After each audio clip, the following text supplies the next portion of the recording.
crossover. Oh, killer crossover. Just crossover. You just crossed him over nastily. Another victim to the crossovers. Cross him up and sit him down. Hey, the crossover is powered by Everlevel Concrete Repair in Omaha at everlevelconcrete.com. Yes. Yes, it is. Hey, I have so much respect for you. what do you mean by that? I hosted a show on my own today. Uh-huh. It's tough. Oh, you did great. I'm tired. I listened. I usually listen for roughly 19 minutes on your drive. On my drive. What was I talking about? You were talking to Wilson. Oh, Willie. That was good. Wilson. We had Willie on. Young Wilson. Wilson Moore. All right, sip. Mm. We had Willie on, and then we had Lauren Michelson on. We had the young people's group of Omaha broadcasters. Yes, you're trying to get all the young people. You're forcing all the youngs on us. Well, you have a problem with that? You have Wilson, you have Lauren. What's going on? You guys got some sort of a club going or something? I mean, we did all hang out one time. See, this is an agenda. And we all did hang out one time, and I told you who I was with, and you were like, "What the hell is happening?" I said, "What a crew! What a crew!" It was literally all of the young people. And now, interestingly, they all end up on the show. Well, John Walker has been a regular, and then Bigelow was a regular, of course. And then that kind of you never know where Bigelow might pop up. He might pop up on the Thursday guest for Unsportsmanlike Conduct. Yeah. He called into my show last week. He calls in now. He's like a listener who calls in. I can't remember what percent. Oh, it was after the Creighton game, after the Nebraska Creighton game. He was just like, "Yeah, I just want to check in, see what's going on." What a awesome. What a canoe. A canoe. Yeah. Can I say the D word, the D bag word on the show? I'd prefer probably not. I know. That's why I didn't say that. But you say blank canoe. I got you. Right? I got you. You know, so he's a canoe. I got you. Wow. Jeez. Shots at Bigelow. I always take shots at Bigelow. He's my friend. If I don't take shots at you, you are not my friend. Like, I kind of make fun of you. I don't know. You're really nice to me. The first thing you said in this crossover was I love you. I have a lot of respect for you. I did not say I love you. I love you, Connor. Thank you so much for doing what you do. Well, I think so. Here's the thing. You called me a mother. Yeah. I hate you. You got some motherly vibes. But the thing is that I think what needs, if you told my friends who I regularly hang out with, you were like, Matt gives me 50-year-old woman vibes. They would be like, would they agree? No. They'd be really? like, God, no. Of course he does. All right. Because I have to, how I act with people my age and who are my equal in terms of, some things are very different to Everybody's your equal, Matt. Well, it's very different to how I interact with my coworkers and people who are older than me and have more life experience than me. Okay. Because I say stupid things to my friends and they go, "Wow, that's funny. That's cool." I say stupid things to the conglomerate of people I work with here. And you guys are just like, "Well, why would you do that?" That sounds dumb. There's a reason though. That sounds stupid. How you communicate with your friends is very different how you communicate with us. Definitely. I mostly don't communicate with my friends. I'm like that way too. I Irish goodbye graduation. Good one. Yeah. I literally just got, and a lot of people got mad at me that we didn't have a final goodbye. I go, it's over. I go, am I going to see you again? Yes. Okay, then why do I need a final goodbye? Yeah. I needed to pack and I needed to leave and I had things to do. The chapter is not ended. Left. I'm just gonna go home now. Yeah, exactly. I think I'll just go home now. I got my diploma from Lincoln. There was no more. Why did I need to dilly-dally in Lincoln? Yeah, I got out of there. Travis writes in. He says Matt McMaster came in the studio with tears in his eyes. He said, "Connor, I love you, man." That's what I heard. That's not true at all. That's what I heard. I said I have respect for you because when I host a solo show, I get zapped. I get. It's a little. The energy it gets sucked out of me. It's a little exhausting, but that's okay because we have young Jake here today. Hello, Young Jake is making his directorial debut. Happer show, awesome. Circa 12, 19, 25. Yes, I know a lot of people were looking forward to the Josh Odson victory lap today with yet another ring on his finger, but instead of contracting a ring, he contracted ringworm flu. Oh, okay. And so he is out today. And Yeah. maybe he'll be back on Monday, maybe not. Jake, don't say influenza. But okay. That's how when Josh texted me, he said, "I got influenza." Josh texted yesterday, and he said at 4:00 yesterday, he said in all caps, "I have an influenza!" Exclamation point. I have an influenza. I have an influenza. Unclear which one, A or B or C. Guys, I'm not sure. Guys, it's just stop being bougie, okay? Stop making things sound worse than it is. I got the flu, okay? You say I have influenza, immediately I go, whoa. Fred Hoiberg had an influenza. Yeah, he had COVID-19. No, he had influenza. Oh, it wasn't COVID? No. Oh, I thought it was. He had an influenza. But anyway, I just like when someone says influenza, I roll my eyes. I'm just like, you're just trying to be fancy. Think less of me? You're just trying to make it sound worse than what it is, right? I don't know. He's sick. So what do you think? He's not sick? No, he's got the flu. He's got an influenza. No, he just go, hey, Bubba, I got the flu. Got this email from Colin. Oh, in White Plains? In White Plains. On the morning show, Matt promised a drunk Matt overreaction show. No, I did Listeners not. would like to know what time this show will be on and if it will be in a place where we can spectate. I said that. What did you say? If the Bears beat the Packers, that I'm going to get fully crunked. Crunked. Yeah. I'm going to be 8-ball in the corner pocket. I'm going to be searching for directions. Okay. I'm going to be, and that process will begin here. I probably would have a beer here. Yeah. Probably. While talking about Creighton's latest 40-point win in conference. Dude, Marquette sucks. Yeah. Well, shout out to Shaka. Shout out to Shaka being the Dabo Sweeney of college basketball, not wanting to use the portal. Yeah. What a smart guy. Weird take by him. Weird take by him. You should ask him that at the press conference. Hey, Shaka, what do you think of your weird take of not using the portal? And yet Ben Gold is still there, still doing nothing. Sorry, Ben. Sorry, Ben. They're probably in town. But probably. You think they're listening to this? You think they're at the zoo? I don't think they found Omaha's local sports talk radio, but it's very easy to find. It's on 1620, the dial. 1620 the zone. Not 1019 the keg yet. Nope. Yet. Are we planning our takeover? Well, I mean, we got Creighton games, but 1019 the zone. 1019 the zone still.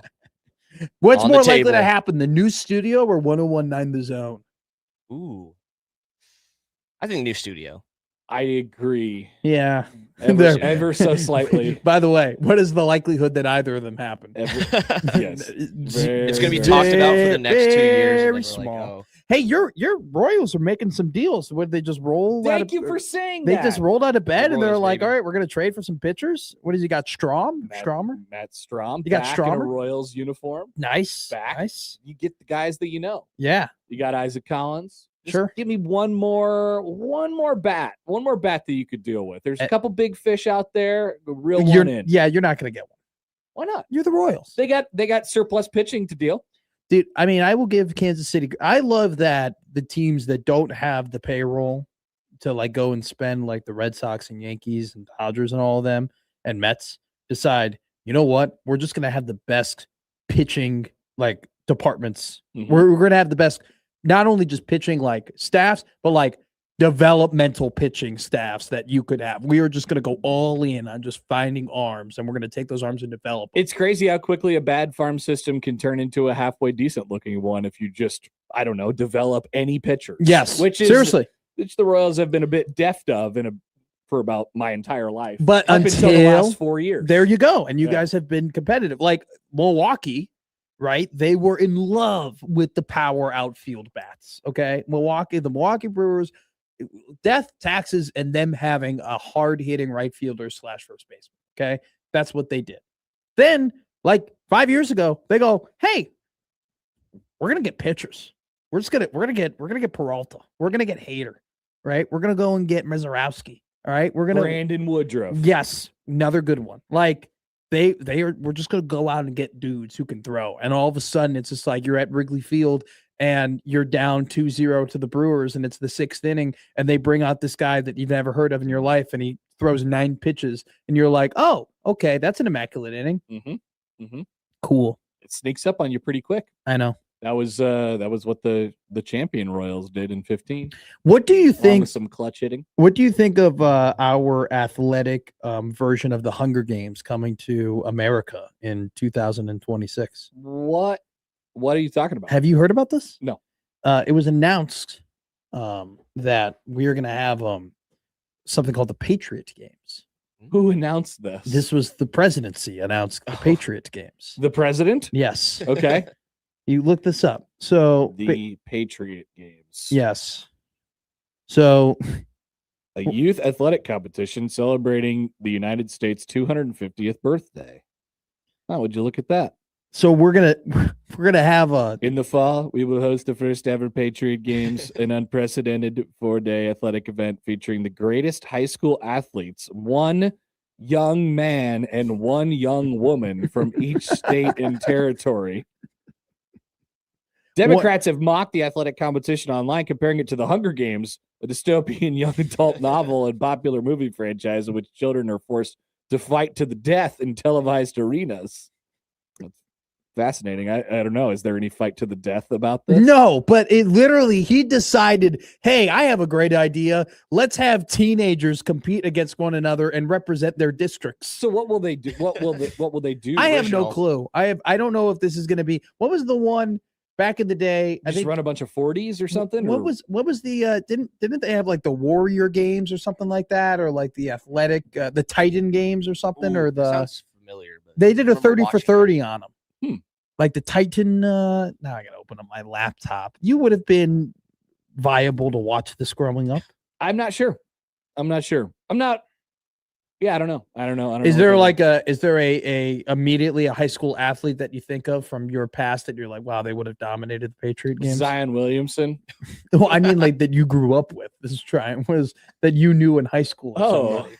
Like I wasn't going off of pick Zion. I'm going off of like, did he have a buddy Jeff who was like So awesome you're at asking, Central? like historically, who would represent the state of Nebraska? When did you graduate? You graduated high school. Let me just do some math real quick in my head. You graduated high school in 2011. 10. 10. Mhm. Okay.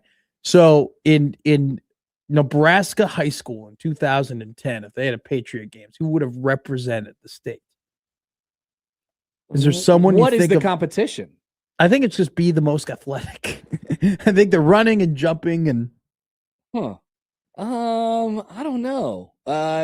We could put Deverell Biggs up from Central. okay, nice. Yeah. That's a good one. I would have He was picked getting buckets. for my draft class would have been or for my draft class for my graduating class. Do you remember AJ Henning from Michigan?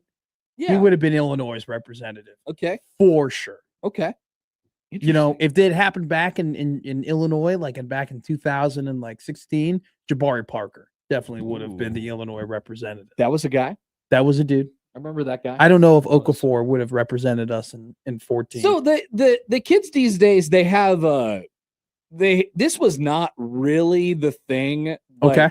Because everybody's got, highlight tapes and mixtapes and Yes, stuff like that nowadays, from yeah. like high school basketball. Yes. I think you guys have a really acute knowledge of some of these names that I just don't. Not that we didn't know about great high school athletes back then, Great point. but you you kind of had to win a state championship or To something like be that. notable. Yeah. Yeah. I I now grew it's up. just like some guy who dropped like 30 in a game, and people are like, "Whoa, have you seen this guy? He might be going to Illinois State or something like That's that." a great point. you guys know about that. I knew about Kyle Filipowski when he was like the 40th overall recruit, like going to Duke. Oh, good you one, know? Danny Woodhead. You could do Danny Woodhead. Danny Woodhead would have been great. Danny Woodhead would be fantastic. It He actu- would kill everybody in golf, and then he would Well, run faster. If than there, everybody. can you imagine if this Warrior Games was just 36 holes at Mar-a-Lago?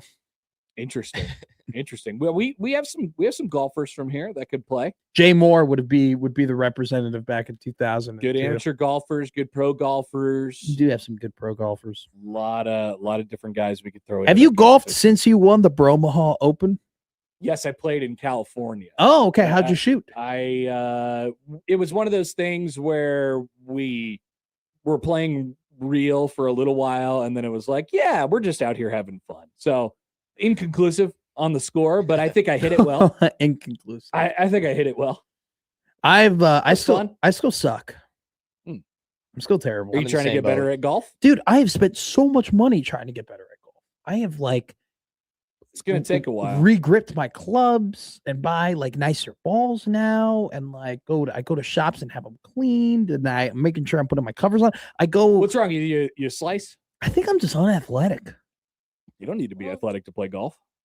You know what I do? It's about focus. You know what I do? I really don't have I don't really have a hook anymore or anything like that. I still just kind of flub the ball. Oh, so you can't hit it right. Yeah, that's probably more focus. When I hit the ball, it's when I make contact, it's great. It goes up at too many tops, or it's just I get in the rough and I'm screwed. There's no way out. I become playing at Tiburon a lot. I'm really good at punching out of places. So you gotta be consistent ball striker. Yes, that's a great way of putting it. That's what you're trying to do. Also, if I get off the tee, I'm good. I think probably the key to Matt McMaster playing decent golf is getting off of the tee. Yeah, but I just can't get off. I would say before you do all the equipment stuff and the ball. Oh, I already have been. Yeah. Before you do all that stuff, just learn how to hit it. I know. Okay, you can't put it that way. I don't know how to hit the ball. I'm not saying that you can't hit the ball. I'm saying get a lesson or something. And have someone teach you a consistent swing that will be able to get you to the point where you're striking the ball. See, the thing is I've learned that, golf isn't like cooking where you can watch a bunch of YouTube videos and just automatically get better at it. A lot of people think it is, though. Dude, I'm convinced that it is. They tell you, use these 3 drills and you'll be hitting like Tiger Woods in no time. Exactly. They do say stuff like that. And then you go and you're at the range and you look like a dumbass because you got a towel in your armpit, and you're that's a good drill. You're moving the ball back like this, and then it just sucks. It just sucks. I'm just why am I doing this? I just want to hit my driver 150 times. It's focus. I know. I can't. It seems like you may lose concentration. I'm bouncing off the walls, and my golf game is suffering because I think golf is the right game for you. I think golf is the perfect game. I think golf is. You seem a little bouncy to play golf. I'm the perfect guy to have on the golf course because I'm not good at golf, but I'm vibes guy. Okay, that's good. I'm major. When we're in a cart together, I go, hey guys, I'll go to the clubhouse and I'll what do we need? Sure. And I bring it back. You lost a club 3 holes ago. I'll go. Or you hit a ball, you're always gonna hear this from me. It opens up down there. Gotcha. It opens up. That's good. There. That's good. Or you hit, you actually, let's say you finally have a good hit. You know what I say? You're gonna love that one. Oh yeah, you're gonna love that one. You're gonna love that one. But the best part, the best time to say you're gonna love that one is when it starts fading into the rough. And they're like, I don't know. And you're like, no, you're gonna love that. No, you'll be fine. You'll be fine over there. You'll be fine. I got a tweet here from Alex. Look at this. Sindelar. No, damn it. Different Alex. Alex has apparently landed this morning at the Platte City QT. Oh wow. Now, did you watch any of the volleyball last night where no. it was all Nebraska fans? Was it really? Was it that bad? Because I said on the air today, I did not watch it. But I imagine there probably was a lot of Nebraska fans there. And I go, I'm interested because I will watch the national championship. Yeah. I've committed to that. It's good. It's a good weekend to be in Kansas City. And you just go and check out great volleyball. Those people had great seats. They were on the broadcast view of the game. And so they were like, I could sell these at a big loss, or I could just go and enjoy the weekend and watch the volleyball. So and that's what they decided to do. So I am doing a KC weekend for I don't know when it is, but I've already committed to going to it. I'm going to when NASCAR goes to the Kansas City Motor Speedway. That's usually in the summer, right? Yes. Or in May, maybe? I think it's in May. Okay. You're going to catch a Royals game? I'm going to have to. Let's go. Your second place Kansas City Royals, maybe first place. Why are they? Oh, I was like, how are they already in second place? You got Detroit. The season hasn't started yet. Detroit's going to be going for it this year. It is the Kansas City, the Advent Healthcare 400. Yeah. When is that? I don't know. It doesn't say when it is. Wait, what are we doing here? Kansas Lottery, Advent, April 19th is when it is. Whoa, April 19th. So that's when I will be. Oh, wow, I'm going to be doing a lot of vacation in April. It's right after. I'm going to spend so much money in the month of April. Okay, so April 19th. Oh, who are the Royals playing? The Royals are on the road in New York Damn it. that weekend. So you will miss the Royals. It's probably fine. In the month of April, I am going back home to Chicago. I am going to Vegas. I'm going to a Zach Bryan concert. So are and you I'm going to be here ever? No, I'm taking a lot of days off. Good for you. I'm taking because Creighton season will be over. So I'm taking unless they go win the crown. Unless they go win the crown. Or to the Final Four, I suppose. Do you want them to win? If they don't win the tournament now, do you want them to make the crown and win the crown?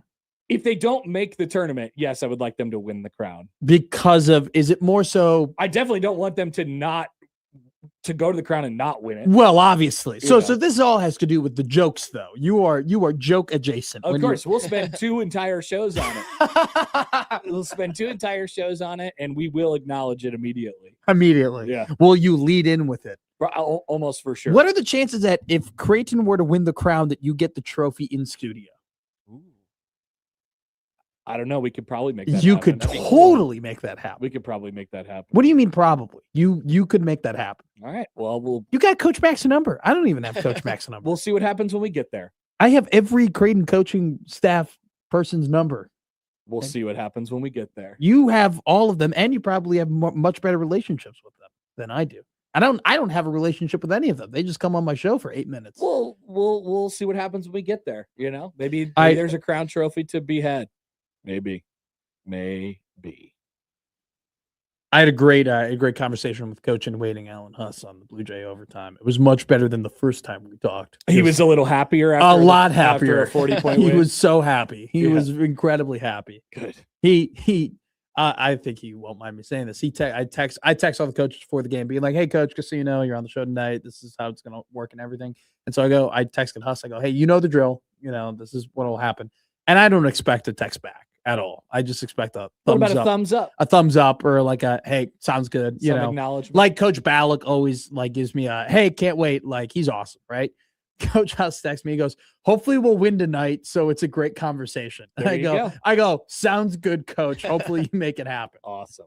So he did. We had a great convo. So I love that you are now full team Crown. Well, I mean, I'm team Crown. If you don't make the NCAA tournament, I'm team Crown every weekend. So I think that's. If you don't make the NCAA tournament, then that's a great place to go. A great place to be. The Xavier game gave him hope. Exactly. There's hope now. We're back. Yeah. I mean, they actually did what Coach Mack wanted them to do. Yes. Isn't it crazy when one of the best coaches in the country says, "Hey, guys, I have a crazy idea. Maybe you should do this on the basketball court." And then you do that, and then you win games. Isn't that a wild concept? And it works. Yes, it does. Yeah, you brought up a great quote from him yesterday on your show that he said that I heard that I didn't bring up on Blue Jay Overtime, when he goes, "It's crazy, like when you do the things you're supposed to do, how the shots just go in." It's amazing. Isn't that crazy how basketball works? Yeah, you get rewarded for good play, good hard play. So will you be making an appearance at the game on Saturday?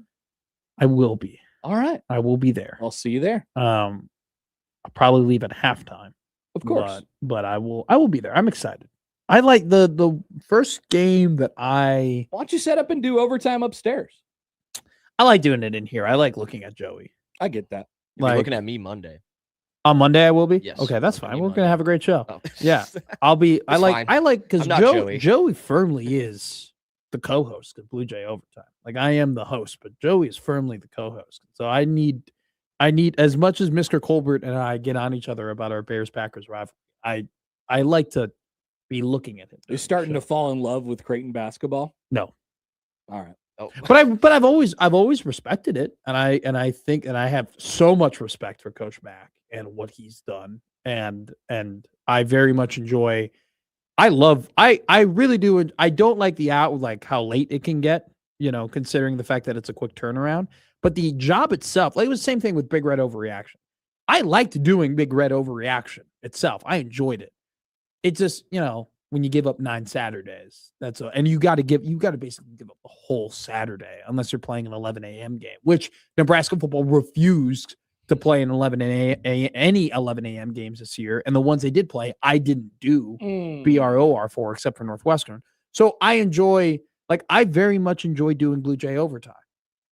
but I'm not. I'm not a diehard fan. I'm just doing my You job. will be. Don't worry. I'm just doing my job. Don't worry. I watch the games and I say, "Wow, they're great," You or I meet go, enough people, "Wow, you they're stay not." in Omaha long enough, all of a sudden you're going to be honking just like me. Honk, honk. Well, you grew up in Omaha. I did. I did. For me to be in Omaha just as long as you, I would have to find, the lady, the barista over at Dundee Double Shot, Yeah, and I you would love have to her. get married. Yeah. Have you run into her since? I'm hoping for today. You're trying. You're Let's go. trying. All right. Well, Matt, I wish you good luck on your journey. It's a great half bit. Well, maybe it'll be a full bit. It'll be great if I took her on a date for content. I go, hey, I for don't know if she content, would I'd think love that. to take you out. I don't know if she would like that, but I don't know. She doesn't have to know. Well, Because I can just. She goes, what radio? Interesting start. She goes, what radio station do you work on? 101.9 The Keg. which is kind of true. Yeah. Partially, It's kind of true. All right. Well, enjoy your time. Good luck to your Bears. we're gonna win. All right. He's confident. That is the crossover powered by Everlevel Concrete Repair in Omaha at everlevelconcrete.com. It is Friday, I believe. We'll start things off next. That's the crossover.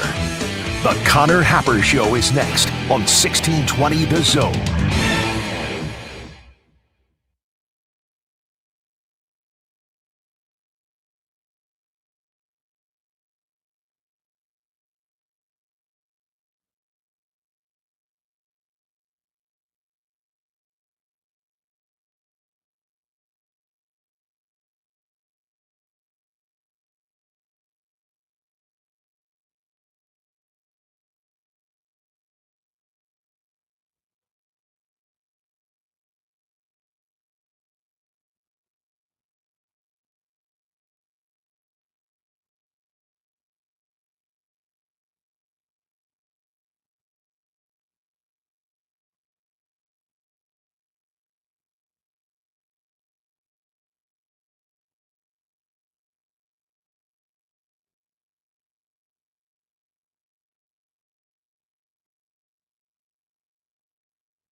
It's the Connor Happer Show.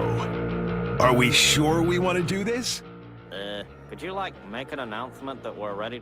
It's the Connor Happer Show on 1620 The Zone. All right, welcome in. Happy Friday, everybody. It's the Connor Happer Show here on 1620 The Zone and on 1620thezone.com. I am Connor Happer, and today we have a new friend of the show behind the board over there. Jake Janicek is with us today.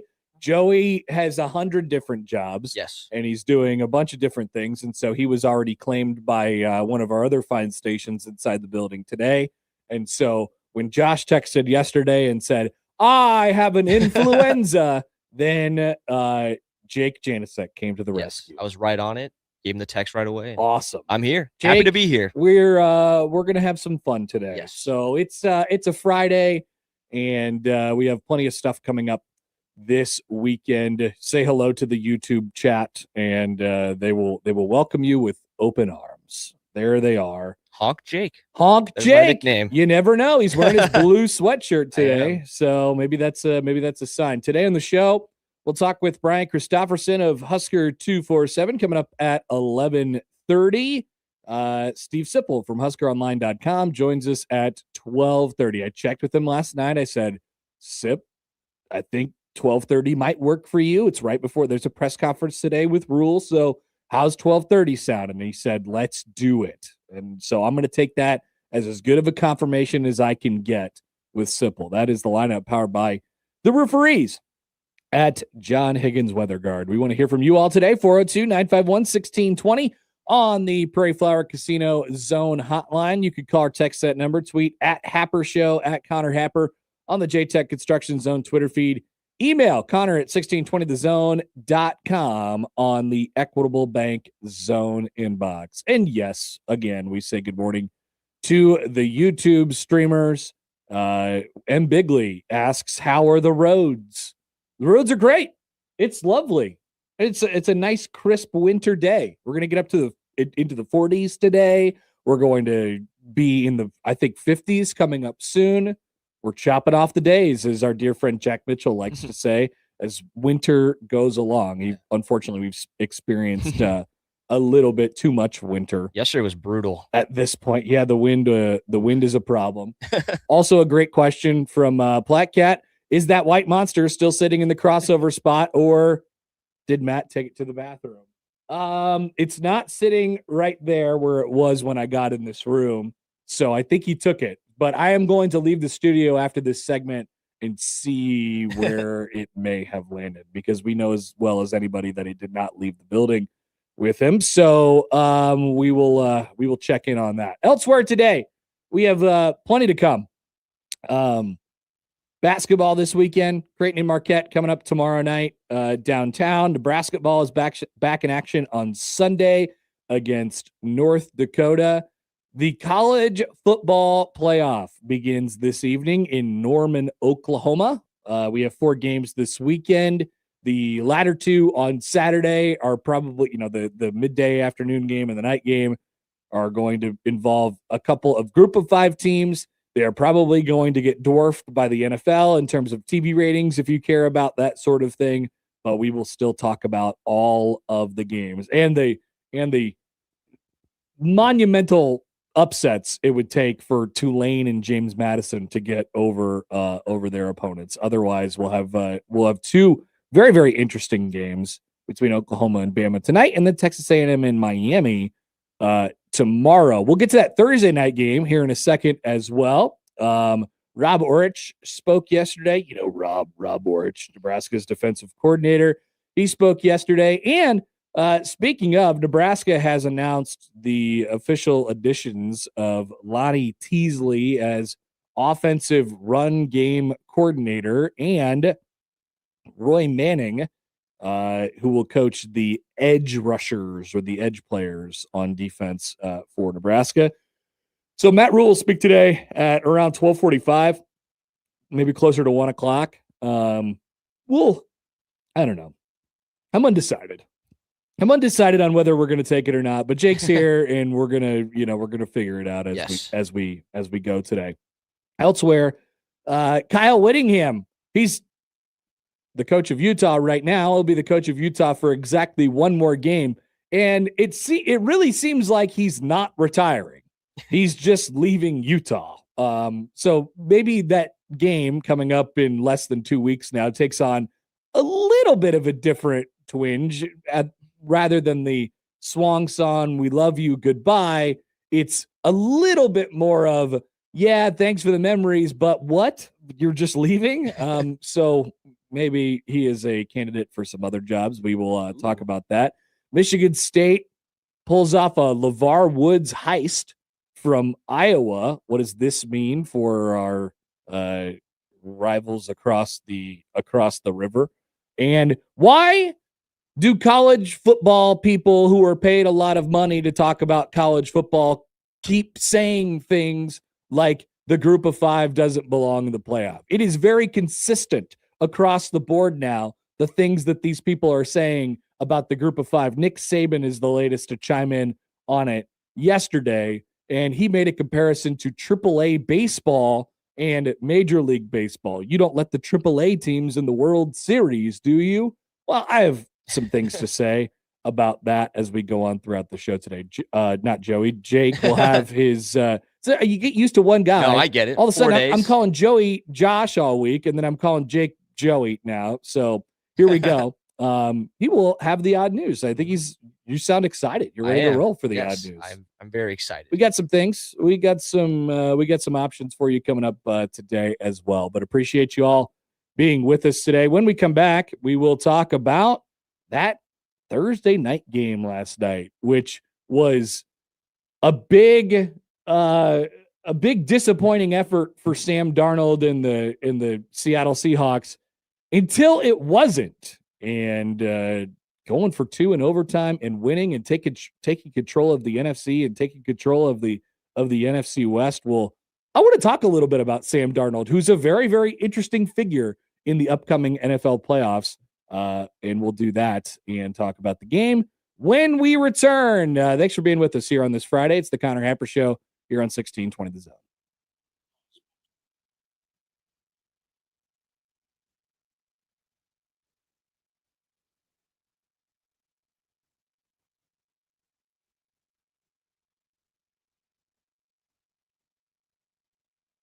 Omaha, this will be a New Year's celebration to remember when AEW brings you a New Year's Smash. Feel the real as the best wrestlers in the world bring in 2026 as only they can and create the highlight of your year on the eve of the next. New Year's Eve, Omaha, Nebraska. How about this for New Year's Smash? AEW Dynamite New Year's Smash, live Wednesday, December 31st from Liberty First Credit Union Arena in Omaha. Tickets on sale now starting at just $20 at AEWTIX.com.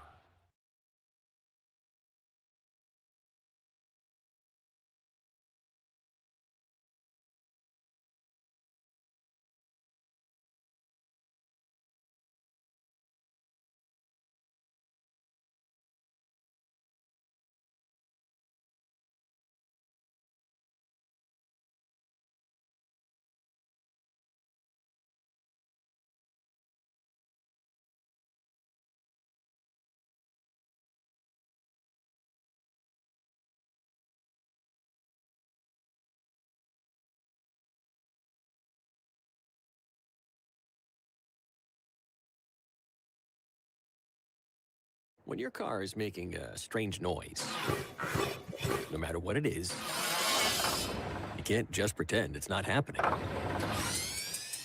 That's an interesting sound. It's like your mental health. If you're struggling and feeling overwhelmed, it's important to do something about it.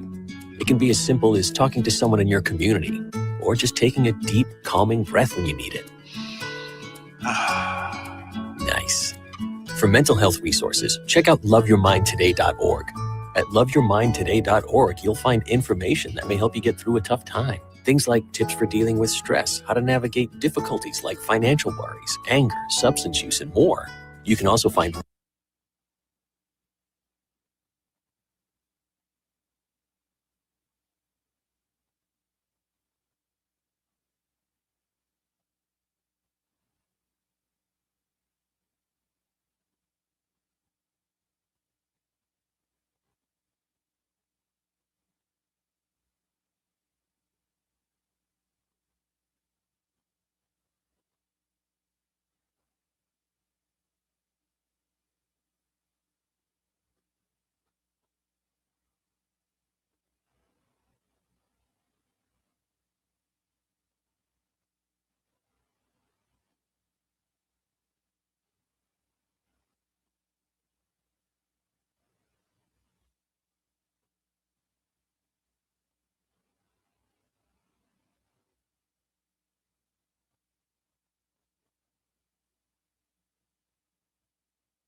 right, welcome back.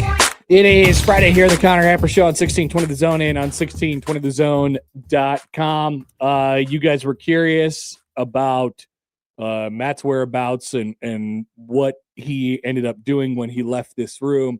So I don't know where he is, but I can tell you this. I went out to my desk out there in the bullpen because I had to go out to my car because I forgot my water bottle, which, I don't forget things very often, but I did. And so I went out to my desk to grab my stuff real quick. And on my desk was an opened a jar and almost completely full bottle of white Gatorade.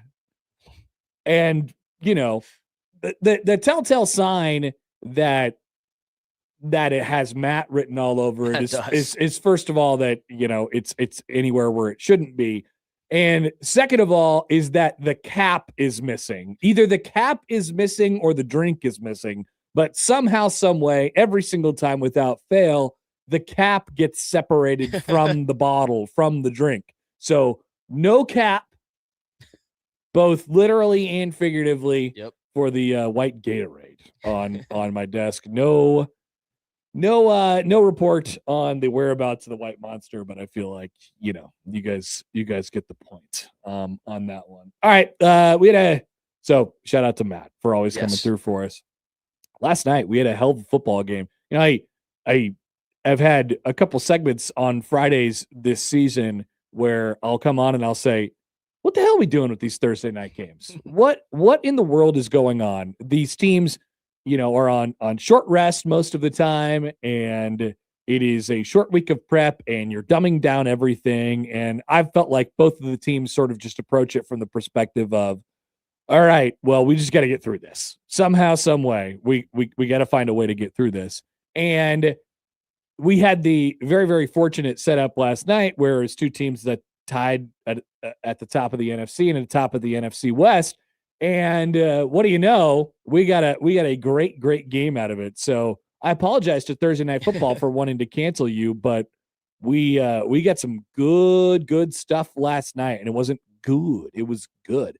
38-37 in overtime. Seattle goes for 2 and wins it in the overtime period. And there was a lot of conversation throughout the game. And this sort of stems back to, Matt and I have talked about it a lot, and he told us that he was very interested in taking on some flyers for the Seahawks to be in the Super Bowl, I believe it was. And my comeback every time was, yeah, that sounds great. Like, they're a good team, but you have to remember, I think you're forgetting that Sam Darnold is their quarterback. And we know what happens to Sam Darnold when the postseason rolls around, or when they get around to playing tough teams, and when the games get important.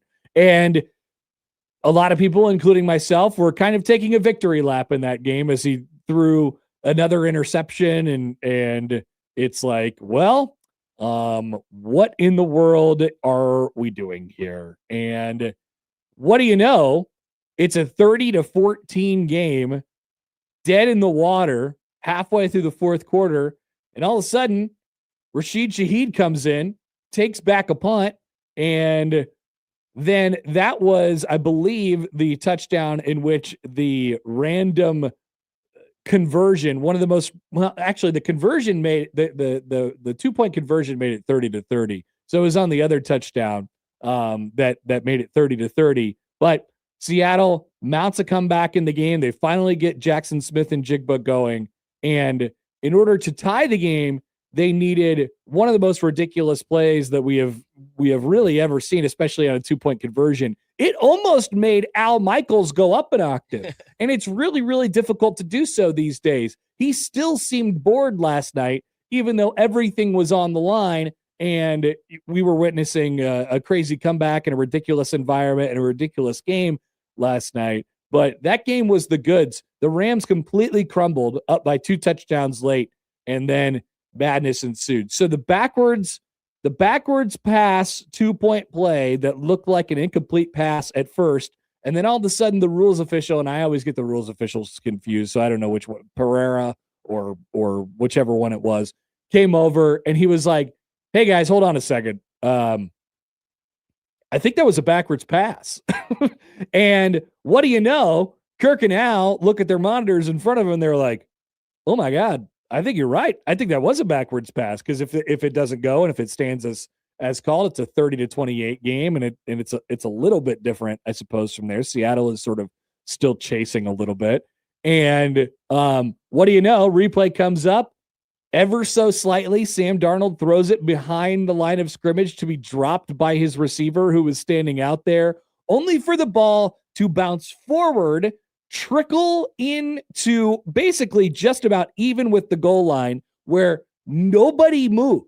Nobody did anything. No Rams were in the vicinity of play. And Zach Charbonnet comes up and he's like, yeah, I think I'll just pick this up and maybe hand it back to the ref. Little did he know he was scoring a 2-point conversion to tie the game in the biggest game of the season. So I do think, we do have to give a little bit of credit to that. A punt return and an incredibly lucky 2-point conversion play for Sam Darnold. But he made a couple throws in that game. The one to Cooper Kupp, and then obviously the one in overtime in the back of the end zone to Smith and Jigba. I mean, he made some throws in the game. It's not like he's a bad quarterback. He's certainly capable of doing these things. But man, he looked like exactly what everybody said he was, and what he was with the Vikings last year, which is an awesome player. But when the big moments come around, all of a sudden he kind of turns into a pumpkin. And most of that was true, but he gets the job done in overtime. I find Sam Darnold to be a very interesting figure as we get closer and closer to the playoffs. And now you have seen his team, quarterbacked by him, win a playoff type of game against what everybody would agree, I think, is one of the best teams in the NFL with the experience and the talent that the Rams have. He has now won this game, and so maybe it puts a little bit of a different twinge on him. To be quite honest with you, I mean, a lot of people were. I watched the post game for a while last night. By the way, that thing goes on forever and ever and ever on Amazon Prime. They just keep going and going and going. I never watched their post. It just too much. It's on. It's just constantly. It just keeps going and going and going and going. And the fans stayed and all this stuff, and they had Darnold and Smith and Jigba up there after the game, and it was like this, like, hey, Sam Darnold, they told you couldn't do this, and now you've done it, sort of twinge to it. Like, how does that make you feel? And I think Darnold knew as well as everybody else, like, yeah, I just want to, I want to win. We played a good enough game. We didn't play very well in the first 3 quarters of the game, and then all of a sudden we came back. He knew as well as anybody else that he very well could have blown that game. I don't feel any more comfortable about Sam Darnold as a playoff quarterback today than I did 24 hours ago. That's for sure. I don't know how everybody else feels when they sort of look at him now. But I don't know that necessarily did anything for me. By the way, a couple of YouTube comments coming in. Here's Travis. He said that rules expert was on point with that call. He really was. I mean, I was like, all right, cool. We're going to break. It's a 2-point game. Rams are going to run out, and the game's basically going to be over at this point. And then the rules analyst comes over and he's like, maybe we should take another look at this. And what do you know? They did. So one of those random times where I actually appreciate hearing from the rules analyst, I suppose, even though I generally disagree with the spirit of that because it was back behind the line of scrimmage ever so slightly. I was mildly surprised that they decided that they had the evidence to overturn it. Mildly surprised. Like I wouldn't call it necessarily clear and concise, but you looked at it. If you looked at it one time and they had that great, like, above the field angle, if you looked at it one time, you would have said, oh yeah, I think that's backwards. But then you would have had to look at it several more times. And then, they ended up doing that. Jeff writes in on the text line, I was that idiot that turned it off when the Rams were up 30-14. I mean, I considered it. I had a lot of fantasy implications for last night.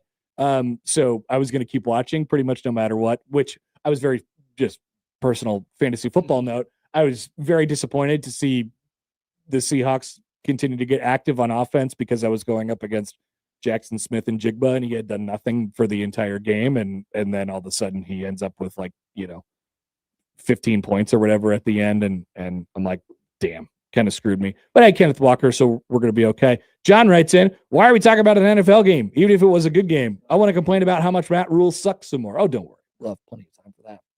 Alan writes in on the text line, the Seahawks won in spite of Darnold. Yes, he made plays late, but without that punt return injecting life into the team, he lost that. Stafford is the MVP. Yeah, I'm with you. I think there will be a lot of people, saying now, hey, look, Darnold's now done this and this and this and this, and I now trust him. I'm not sure I think anything differently about Darnold at this point. Here's Lance on the Equitable Bank Zone inbox. He says, thought if the ball is passed backwards, then the offense can now advance it forward, so the ball would go back to where it was originally thrown backwards. The only thing I could think of is since the defense knocked it forward, then the rule of advancing does not apply. Does that make sense? Yes, I believe that was the case. That kind of answered the question. Rob just called in, kind of asking, how is that not a forward pass? That was his main, well, he couldn't understand exactly. It was definitely backwards out of his hands. So it is technically a fumble, as far as that's concerned. But when it gets hit and it goes for it, I mean, it turns into a fumble from there. Black Cat writes in 2-point conversion. Wow. 2-point conversion. Wow.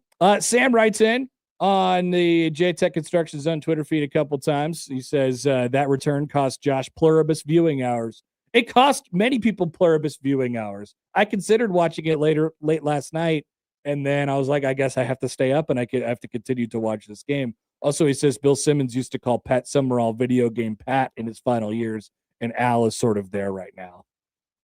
It's almost sort of sad. I can't tell if he straight up doesn't want to be there, or if it's one of those things where, Al Michaels, one of the greatest, football voices of our generation in our lifetimes, if it's one of those deals where it's yeah, I've kind of seen everything, so forgive me if I don't get excited about, a week 15 Rams Seahawks game on a Thursday night.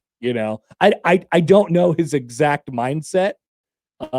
With that being said, he's still better than a variety of the other, voices that we get to hear in the NFL. But he doesn't quite get it going like he used to. It is sad. Text from the 402 says conversion bounced off the Rams defender's helmet.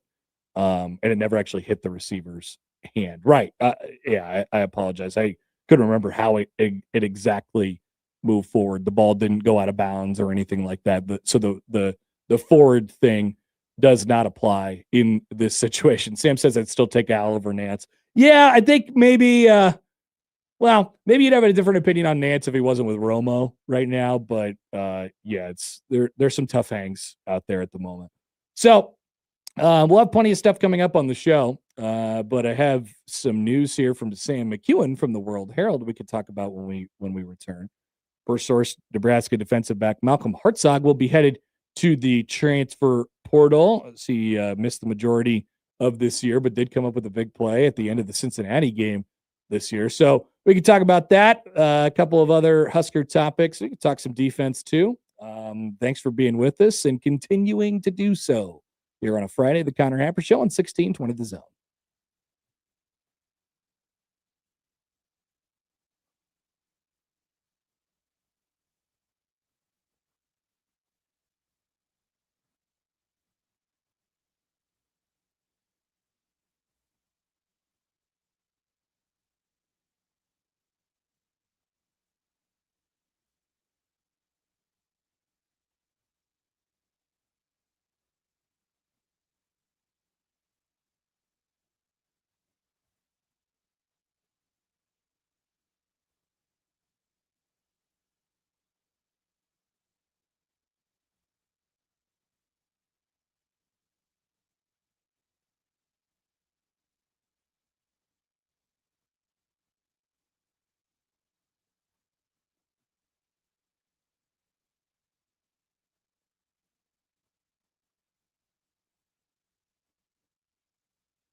Stay tuned.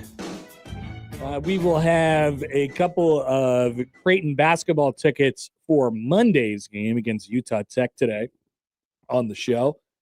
I want to get those in your pocket before the weekend starts. That way you could plan your Monday with the Jays. If you end up winning those, we gave away a couple tickets to the Marquette game yesterday, and we hope to see everybody out there, of course, tomorrow night.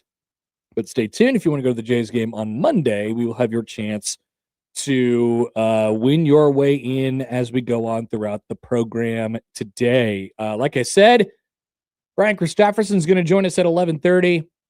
Steve Sipple is going to join us at 12:30. This just in, as I mentioned before break, Nebraska defensive back Malcolm Hartzog plans to enter the transfer portal. Here is what at Transfer Portal says. I think this is an on-3 joint. Hartzog recorded the game-winning interception against Cincinnati this season, and it's totaled 108 career tackles. So remember, he was injured near the start of the year, and there was a big conversation of like, all right, is he going to come back or not? And maybe there was a situation where he could have, but he decided not to. Played less than 4 games this year, took his red shirt, and now enters the transfer portal. 38 games over the last 4 seasons for Malcolm Hartzog, so that is another guy into the transfer portal. Haven't been very active on the leaving front as far as the transfer portal is concerned. Obviously, the big one with Raiola, but a couple depth pieces entered before that, and then Hartzog now, who would have been, frankly, lost in the mix, I think, of a bunch of other players that are sitting in that defensive backfield. And Nebraska, I think, is going a little more youth movement in that at that position, and so they will go forward without one more year of Malcolm Hartzog. Defensively, Rob Orich talked last night about playing assignment sound football. And this is the kind of year, the time of year where you're going to get introduced to these new coaches, and you're going to start shaking your head a little bit.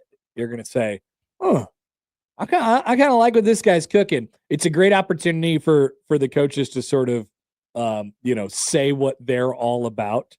And I keep in mind that we've very rarely come across coaches who just show up here and don't say stuff like this, like, hey, we're going to play aggressive downhill defense, and we're going to really get after it. We're going to be, balls to the wall or hell on wheels or whatever it might be, whether it's an offensive coach or a defensive coach. But let me know how this hits you from Rob Orich last night on the defensive side. Quote, fundamentally, there's a level of style that needs to be played in this conference to be an elite run defense.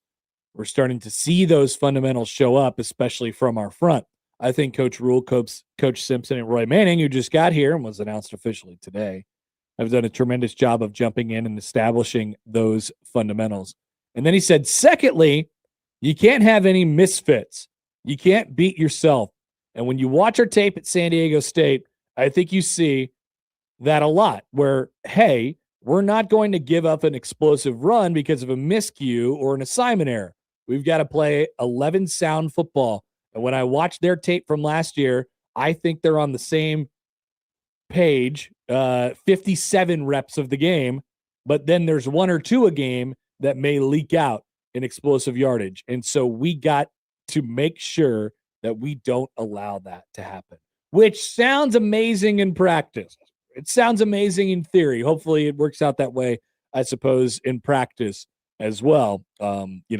Meaning like in the games, not necessarily in practice, but in the games. Sounds awesome.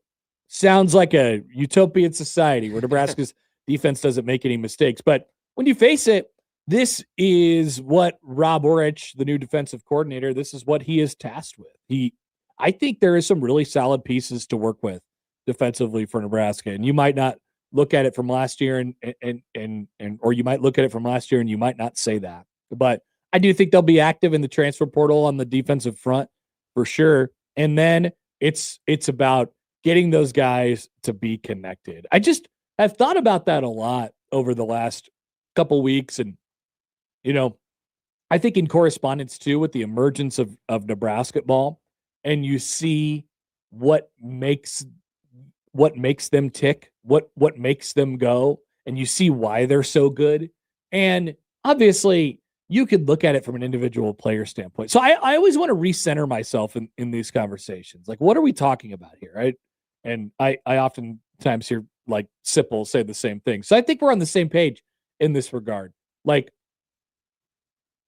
we talk about it in the offseason with players because that's what there is. All you could do is imagine the pieces together, right? Nebraska's going to go out in the portal and they're going to find enter transfer portal player here who's played a significant role at whatever school they're coming from, or an insignificant role or at whatever school they're coming from, or they come from an FCS school where they were dominant or something like that. And then because of those resumes, you will convince yourself of, well, they're going to be this there, they're going to be this there, they're going to be this there. And then all of a sudden when they get out there in the fall, it doesn't necessarily look like you sort of imagine. And so think about it with Nebraska basketball, right? You might look at their players, and of course they have to have good players in order to win basketball games. But the way that they win and their edge, Nebraska ball's edge, is the fact that they are so connected on the defensive side, and they rarely make mistakes and they rarely make assignment errors. And you don't have to be perfect 100% of the time. And then they take advantage of opportunities that are given to them on offense. And I think they have a really good, quote unquote, offensive coordinator in Fred Hoiberg, who can, design and scheme ways to get guys open and get guys good shots. And then they have good shooters, right? So it all has to come together. But I think about what Nebraska's place is in the landscape of college football and the type of players they're going to be able to end up attracting and things like that. And I know a lot of people have these silly pipe dreams of, well, if we have X amount of money, why don't we just go out and pay X amount of money to the best players? Sounds like a great idea. Sounds like an awesome idea. I think it's always helpful if you get more players. But the thing that Nebraska needs to do and the program that Nebraska needs to be, and I hope that, and I think that Matt Rule understands this now, and I think it's evident by the coaches that he hired, is they need to be a place that has a system and that has a culture and a program that you can join in and what is expected of you right away. You know what it's supposed to be. That's part of the thing, and not to make too many basketball references during this segment, but it's part of the thing that Creighton has struggled with this year in basketball. They had so much turnover, and it was difficult to, for anybody to be out there or any one person to sort of set the standard on a daily basis. Hey, look, this is what is expected of you, and this is what we do here as Creighton basketball players. And the more turnover you have, the more new players that come into a program, the more you sort of see the holes in that category. Now, really, really capable and high caliber players can cover up some mistakes from time to time. Nebraska's had those players over the years, but they need to settle in on fundamentally sound football. And you can't, I just don't think you can scheme your way to a dominant defense in the Big Ten Conference. So you have to be, and there was nothing personnel-wise. I know you looked at that defensive line, you saw a bunch of young players who were undersized and all those things, and there's no doubt that they need bigger players. I'm not, once again, if there's anything from this conversation, it's not me saying, hey, look, I don't think they need good players. No, I do. Obviously, they need good players. But what I am saying is that there was nothing at the end of last year, especially in the last two games where it really all fell apart, that was preventing him from being a good defense. Nothing. Now, there was things preventing him from having a really high ceiling. There was things preventing him from having, one of the best defenses in the country or whatever it might be from that regard. But all we ask at the beginning of the year is that you end up turning into the best version of yourself. And I think Rule has brought in a bunch of coaches here who really understand the developmental piece of it. And we talk about developing players all the time, but it happens. You develop players by playing them, first of all, and then year by year having a system that works and that you can count on and that you can depend on and that is passed down from year to year to year, from player to player to player, and then they know what is sort of expected with them. And I do think Rule has I think he understood that in the first place. But this feels like what's happened so far this offseason, as I've said yesterday, this feels like Rule going back to his roots a little bit in terms of how he wants to he wants to look at the program. Jeff writes in, he says, "Whoa, Hap usually brings everything back to Creighton basketball, not Nebraska basketball." Well, Jeff, you texted in too early, obviously, because I did bring up the Creighton basketball piece of it. But that's how they have to do it. They're never going to have the best players. I know everybody wants to dream that they're going to have the best players, or they want to convince themselves that whatever players they get are the best players. But in order to get the most out of the players you get, you have to have a scheme that works. You have to have a system that works, and you have to just more than anything, you just have to execute it over and over and over again. Mental lapses. It's been a thing in this program for the last couple of years, and you especially saw it at the end of last year. You don't win games without complete 100% focus in this league, and that is where Nebraska needs to get to. And I can't lie to you, it takes time. It does, and we're going to find out how quickly Rob Orich's defense can do that, and how quickly they can make it look, like it's supposed to look on the defensive side. My hunch is pretty quick, because I think they're met with a young group who wants to buy in, and talented enough players and big enough players and good enough players.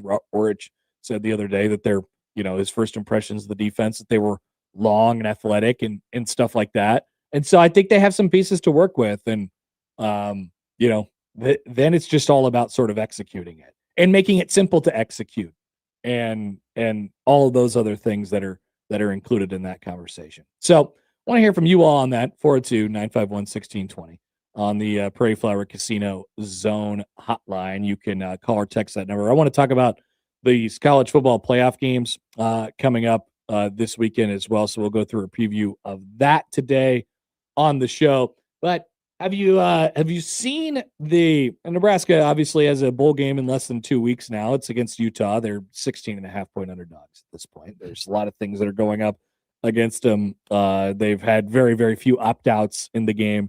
They're going for it here. But last week, I believe the news officially came out that Kyle Whittingham would not be returning to Utah's football program, in fact, the second longest tenured head coach in college football, 21 seasons at Utah. And it was framed sort of as a retirement. He's walking away. He's been there for a long time.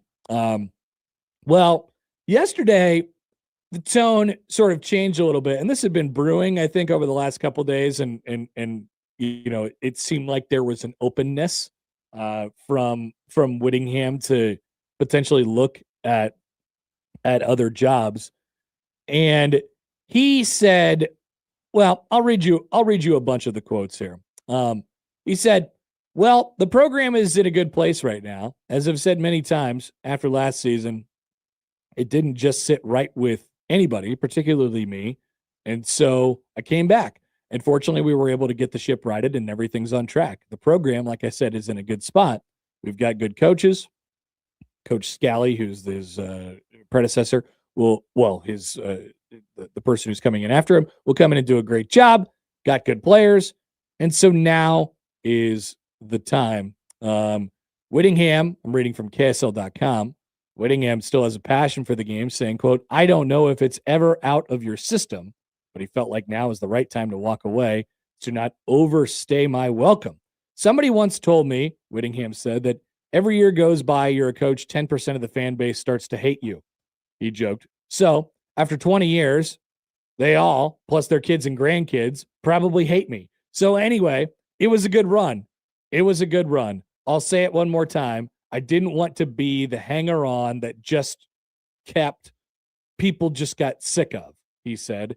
And then he went on to call himself a, quote, free agent, while joking that he is in the transfer portal. Quote, who knows?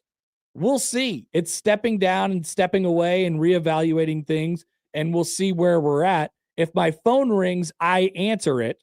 And if I like who's calling, then we'll see. That's pretty much the process. And that is a very different thing than retiring, ladies and gentlemen. There has been some conversation, as people may know, the Michigan coach just got fired for a cause. There's been some conversation about Whittingham being a potentially good fit at Michigan. I would tend to agree. Seems like a good person to bring in and sort of steady things and right the ship and continue to preach fundamentals and stuff like that. But I wonder, now that that's there, and I guess maybe we could talk to somebody from Utah in our 2 days that we're here next week, just to get a sense of what the vibe is on him right now. I wonder if that changes the outlook of the game at all. Not that the game is, the biggest deal in the world. We haven't talked about it hardly at all since the matchup got announced. All we know is they're good. Nebraska's struggling right now. It's a period of transition for Nebraska, and so we'll see what happens. But one of the things that added to the seemingly tall mountain that Nebraska is going to have to climb in this game was the fact that Whittingham was retiring and he was waving goodbye and he was riding off into the sunset. And while that is still true, I just don't know if it's quite the same. I don't know. You tell me, Jake. I mean, if you were a Utah fan, what would your emotions be going into this game?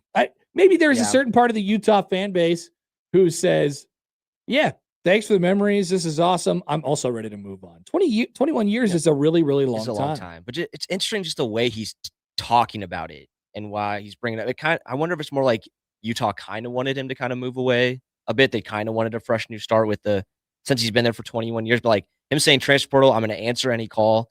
That's some different vibes. You don't know if maybe there's something going on that we don't really know about with Utah. I think that's why it'd be good to talk to someone. He had some kind of get the vibe. vibe. It was I didn't want to overstate my welcome, and I don't know, people probably hate me and all those different things. I'm like, I don't know, man. From the outside looking in, I can't see why anybody would hate you. Yeah. I don't really get that. I mean, he literally took over for Urban Meyer, and it's been totally good ever since. So they've gone through. They have been the program that has handled conference realignment likely the best out of anybody. And they've been in a variety of different, maybe them and TCU, I suppose, but they have managed every single change and turn that has come their way. And it's all because they've had this guy I don't know if it's because of that, but they've had this guy at the helm for the entire thing. And so everybody looks at him as a good coach. And that's not breaking news to Utah fans or anybody else out there, but it does put a little bit of a different sort of twinge on things when you're not necessarily waving goodbye and maybe you'll come around and get honored at halftime of a game next year and we'll say, thank you for your 21 years. You won't have that opportunity because at this point, it seems incredibly likely that he's going to end up as a coach for another team at this point. Now, it's going to be in a different area of the country and probably, the two won't cross paths or anything like that. But it feels like, Michigan is a very, very viable option at this point for him. And I just wonder if Michigan would hire him. He means 66 years old. And also, it might help that he is, that he would be in that case going to Michigan, which is viewed as a step up job. I mean, with that being said, he has had a lot of opportunities over the last. I mean, hell, you ask anybody around here, and he's the guy that everybody says Nebraska should have hired at whatever step they didn't hire him, whether it was when they hired Bo or when they hired Riley or when they hired Frost or whatever it might be. He's the guy that we should have got all along. So I'm sure he's had opportunities and had other conversations with schools along the along the way. And, this is not retiring. It is literally moving to another job. A couple texts here. From the 402. I saw this. The text says your dad talked to Whittingham this morning. That would be Stephen M. Sipple. So we'll ask him about that. Yeah, they had him on his show this morning. Brian says compare that to like if Mac decided to move on instead of retiring. Yeah, there would be no there would be a thanks and a thanks for everything, but it would take on a little bit of a different light if it wasn't retiring and it was actually I'm going to go be the coach at Texas, or something like that, or at Ohio State or whatever deals have come up over the last several years and presented themselves there. So, I mean, maybe just a little bit of a different mentality in the bowl game. I'm not sure if there's a distraction here. Maybe it gives Nebraska a little bit of a window of opportunity or something that they feel like, oh, okay, all right, they have stuff going on too. It's not just us. All right. So thought I'd mention that we will continue to have more as we go on throughout the show today. I want to talk about another coach moving to a different program that we didn't think was going to happen, where LeVar Woods is off to Michigan State, Iowa's longtime special teams coordinator, and the one time, and probably still likely, as we'll talk about later, heir to the Iowa football throne at this point. We'll have basketball that we talk about this weekend, and I want to preview the college football playoff games as well. But we'll step aside here for a moment, and when we return, we'll be joined by our good friend Brian Christopherson of Husker 247 coming up on 1620 The Zone.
Hey, Brian.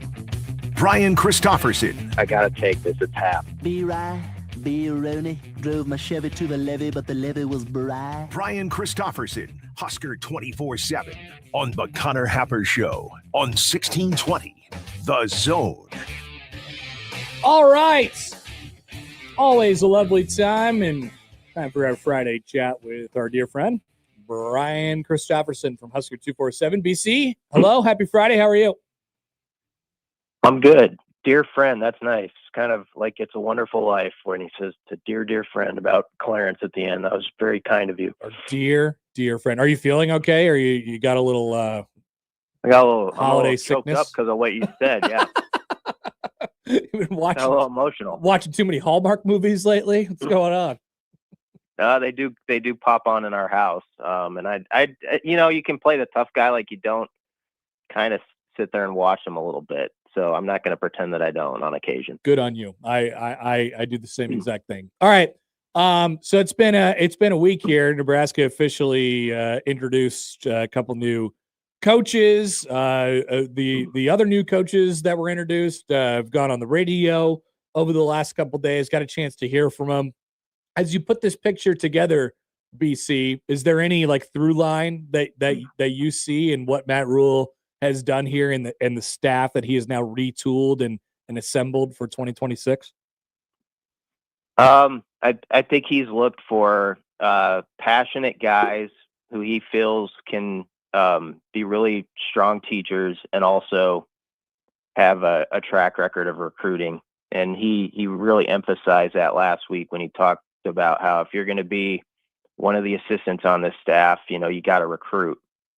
And if you think about like Roy Manning, who was just officially announced as the Edges coach, you look at his recruiting bio on like his 24/7 sports bio, who are guys who've been attached to him. Pretty impressive crew. And, he's been hired by some good coaches in his past. And, his Edges got a lot done for Oric's San Diego State defense last year. So he's got a lot of traits that you like. And then I think if you look at like Jeep Wade, you see that, recruiting bio that sort of sticks out where he, won battles for like a 4 and a 5-star against Florida State over the last cycle, like, at Georgia Tech. And Lonnie Teasley, who's their run game coordinator, had a very good reputation as a recruiter down in SEC country. And so that's probably the common thread that sticks out to me is you've got probably some go-getters on that end as far as talent acquisition goes. And now you hope that they're the type of teachers like Mike Eckler was, because that's what has really separated him as far as being a successful Husker hire. No doubt. I mean, listening to Rob Orich last night, I was really, I think a lot of the new coaches have come in and said, man, we got some pieces here, which wouldn't be the first time that's happened. There are some pieces here. And then he saw right away, Orich did, what happened in the last 2 games of last year. So how do you go from what is the task here that Orich has in going from, man, we got some pieces, we just had some misfits and some lapses in communication and all that stuff, to we can't do that. We're trying to minimize that as much as possible. It feels like a standard and like a culture type of thing, right? Yeah, it does. And Troy Dannon was on the radio this week, and he had a line that I thought was pretty telling about sort of that you still need coaches with sort of that college spirit. Yes. And I don't want to like put words in his mouth, but if you read the full quote, it sort of connects about how that was a conversation with him and Rule, it sounds like, the last half of the year. And obviously John Butler came from more of a pro background where you probably, you do things differently. You're just dealing with guys who are 28 to 30 years old who are sort of, they know so much football already. And so the way you're interacting and coaching them is different. And I do think that was probably a struggle and kind of came to a head near the end of the season for Nebraska with Butler. And so with Orich, I think you your hope is, and I'm not saying everyone needs to just like get their pom-poms out and act like it's all fixed and it's going to work. Like we have that whole off season where the hype builds up and people are kind of tired of that, to be honest. They just want to see results at this point. That said, you got to give the new guy a chance, and he has a really strong track record of turning things around pretty quickly and getting guys to buy into sort of what he was talking about on the radio last night. And I think one of his main points was, hey, this defense, from the film I've seen, played some good snaps last year, but they would always have those, like, 3 or 4 busts that are just killer. And I think one of the biggest things to your question, Happer, think about the USC game where, I know they gave up 200 some rushing, but they actually had one of the better statistical games against that USC offense this year. Yep. And there was that 6-play stretch where it's just like, I always quote the old Weezer song where it's like, pull the thread of the sweater and it comes undone. Nice. I still think there's a little bit of that with the mentality on that side of the ball that is just kind of stuck around, where like that one explosive kind of leads to 1 or 2 bad plays that follow where they can't quite get off the mat quick enough. And somehow, some way, that's going to be a big part of Rob Orch's assignment, is to sort of build that mentality where, like, when you do give up a 25-yard play, it doesn't mean that the other team's in the end zone 3 plays later. You have sort of that ability to, like, okay, brush it off and get on to the next one. I don't know. That's easier to say than to actually do. So it'll be interesting how he works on building up a mindset and a scheme that can accomplish that. Okay, with that in mind, I think a lot of people are going to ask this question as it pertains to the quarterback position, and I think the quarterback position is a piece of this. But do you feel like, from a team overall perspective, that they are looking at it from a 1 year cycle, as in we got to find a way to put all of our chips into 2026, or more of an extended 2 or 3 year, let's get back to kind of laying the base here and developing over time? It obviously can be a mix of both, but I'm fascinated to, like, I just wonder how they look at it. Yeah, it is interesting. I honestly think nowadays the way rosters flip and the fact that Nebraska can go so heavy in the portal and go for a few dynamic guys who you can supplement into the players you're developing, I think you have to sort of look at it like, yes, we have these guys that we're building like for that 3-year stretch you're talking about, but you're always playing like to be competitive or near the top each year. And I know some people roll their eyes about that, but rosters flip so dramatically across the country. I mean, Texas A&M lost in the Las Vegas Bowl. They lost that game, didn't they? To USC. I think they lost that game last year. And they had a good season, but they've obviously got some more pieces in there, and now they're playing where you want to play this time of season. So I think you're looking for a quicker turnaround. Like I mean, it is year 4 of this era. I think it's understood by any head coach when you get to year 4, year 5 in a program, sort of the conversation changes around you of the expectations of like, all right, let's see it now. Let's see the 9 wins or whatever. Of course, it's a very tough schedule. We all know that. We'll have plenty of time to talk about that. But I have noted that Matt Rule has talked about how Rob Orich has turned things around, like in the first year, sort of at his other stops, and that was attractive to him. So I definitely think that's in mind. Yeah. Okay. Well, then does that impact what you do then at the quarterback position? Like, does that shorten the field a little bit on the type of, not necessarily the type of quarterback? I think we all agree, BC, we've talked about it before on these interviews. Like, I think they're looking for somebody a little bit dynamic, but maybe are you looking for a quarterback who can come in right away, light it up for 1 year, and then be off to whatever's next? Or is that going to reflect in what the rest of the roster looks like, or is it going to be separate?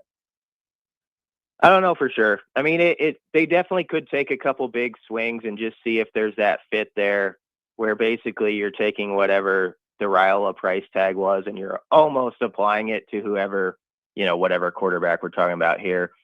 I think a lot of people would like to see that. I would like to at least see them bring in, not like this is not a knock on Jalen Graham's dad, but not bring in like sort of just like okay, he's just Latif's backup. But I think people want to at least see that portal acquisition be someone who he's at least like maybe in his second or third year in a power program, and you could see where he could come in and make TJ have to really compete. Like they're going to have to just battle it out. And so maybe you have two guys who aren't as established as a few of like the 4 or 5 top names, but with the two of them, you like that competition and you like at least your odds that one of them is really going to step up. I do think they truly like TJ. Like I think there's a genuine feeling like he could be a really good quarterback. But bottom line is they've got to have someone, and I feel this way about the running back position too. Like Mekhi or Jamar or Isaiah Mosey could have a big game. I still want to see him bring someone else in and just like, all right, let's push this thing to the edge and see who's really got it. And so I think you need that at both QB and running back. Okay, so there's a big bowl game coming up for both of those two positions, right? I mean, is it as simple as this is a big moment for TJ Latif, and this is a big moment for Isaiah Mosey and Mekhi Nelson could it determine what the depth around them looks like in 2026? Yeah, I think it could. And it's also why sometimes we do have to talk ourselves into these bowl games, especially the way college football is set up now. From Nebraska's standpoint, I think it's plenty intriguing as we go out to Las Vegas, just because of what you're asking there. It's like, okay, what does TJ bring in this game? I just hope that we hear a really good health report that they are turning him loose very soon, sort of in the runway to the game, because it seems like that hamstring injury, they've been cautious with it so far. Holgerson even mentioned the other day, like, obviously, since he's a younger guy, you wish you could do a little bit more with him right now in these practices. So I hope very soon he can turn the corner health-wise so that we get like a true identifying mark sort of what he does against that type of team at full health.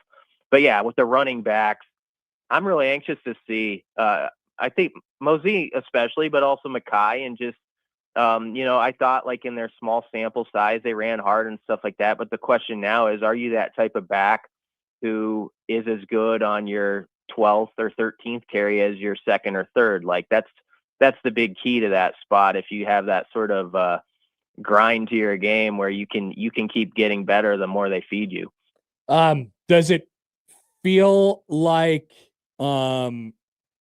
Does it feel like Nebraska is still walking into something a little bit dangerous with what's going on with Kyle Whittingham, or does that situation change at all for you, considering it feels like less of a retirement and more of a I'm just going to leave and go somewhere else now?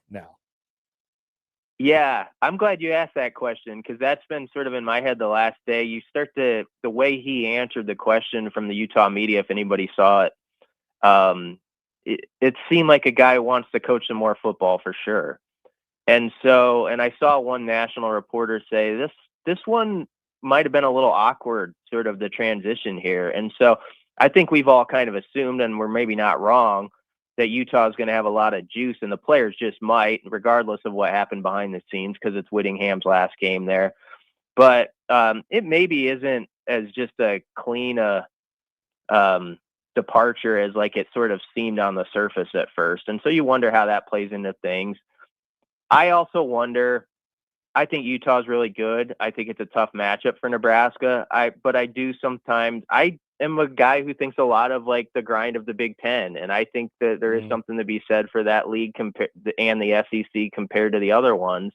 And so sometimes, 16.5 seems like a pretty hefty spread to me, because I kind of wonder how those leagues, when you put them together in a crossover, how Nebraska's body of work might actually translate. And if you do look at Utah's results at the very end, like K-State ran for like 400 it was a ridiculous number of yards in a crazy game. So they did get dinged a time or two on that side of the ball. So we'll see if Nebraska on the O-line can get after them a little bit. All right, BC. Well, plenty more to come today from Rule, as he'll speak in a little over an hour here, and we'll be looking forward to your coverage. Appreciate you joining as always. Have a happy holiday. We won't talk next week. Okay, thanks a lot, guys. There he goes, Brian Christopherson from Husker 247. Great stuff from him as always. I think as he was talking there, I think we will probably take the press conference today. Jake, you know what? Let's produce this thing over there. I think we probably will take it. I think it'll be important. 12:45, 1 o'clock, somewhere in that range. He's going to be talking. Sipple will join us before that, and we'll jump into all of our college football playoff game previews as well coming up in the noon hour, and ask why college football talkers continue to say the same thing. It's like they have talking points over and over and over again. So we'll dive into that coming up here in about 15 minutes or so. But first, Jake has the odd news when we return on 1620 The Zone.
And now we've reached the point in the show where Josh Odson reads the peculiar, the bizarre, the comical, the odd news with Odd Son. Odd news, Odd Son. See what we did there? The odd news with Oddson. Only a few brave men have delivered the odd news, most of which by Josh Odson, for which the segment is named. Joey Colbert, Peter Krenzer, and now entering the club, we have Jake Janasek, who's very excited. Black Cat writes in, by the way, on YouTube, big test, Jake. It is. Big moments. Yesterday, Joey brought us a story about somebody farming and selling body parts. Is there any stories about that today? There is no stories like that. That's good. that. That's a good thing. No killing today. No murder in the odd news. What do we have? So starting out, we're going up to across the pond to England, where an owner of a sandwich shop in England attempted a Guinness World Record by singing 42 consecutive hours of Christmas songs. Dave Purchase, also known as Mr. Toasty, owner of the On Toast sandwich shop, closed the store inside so he could attempt the record for the longest marathon singing Christmas songs, which was previously set by a guy in Nigeria of 40 hours. So he had 38 different songs that he sang, going from Jingle Bells to Mariah Carey, and he rotated through all those tunes and finished after singing 684 songs. Whoa.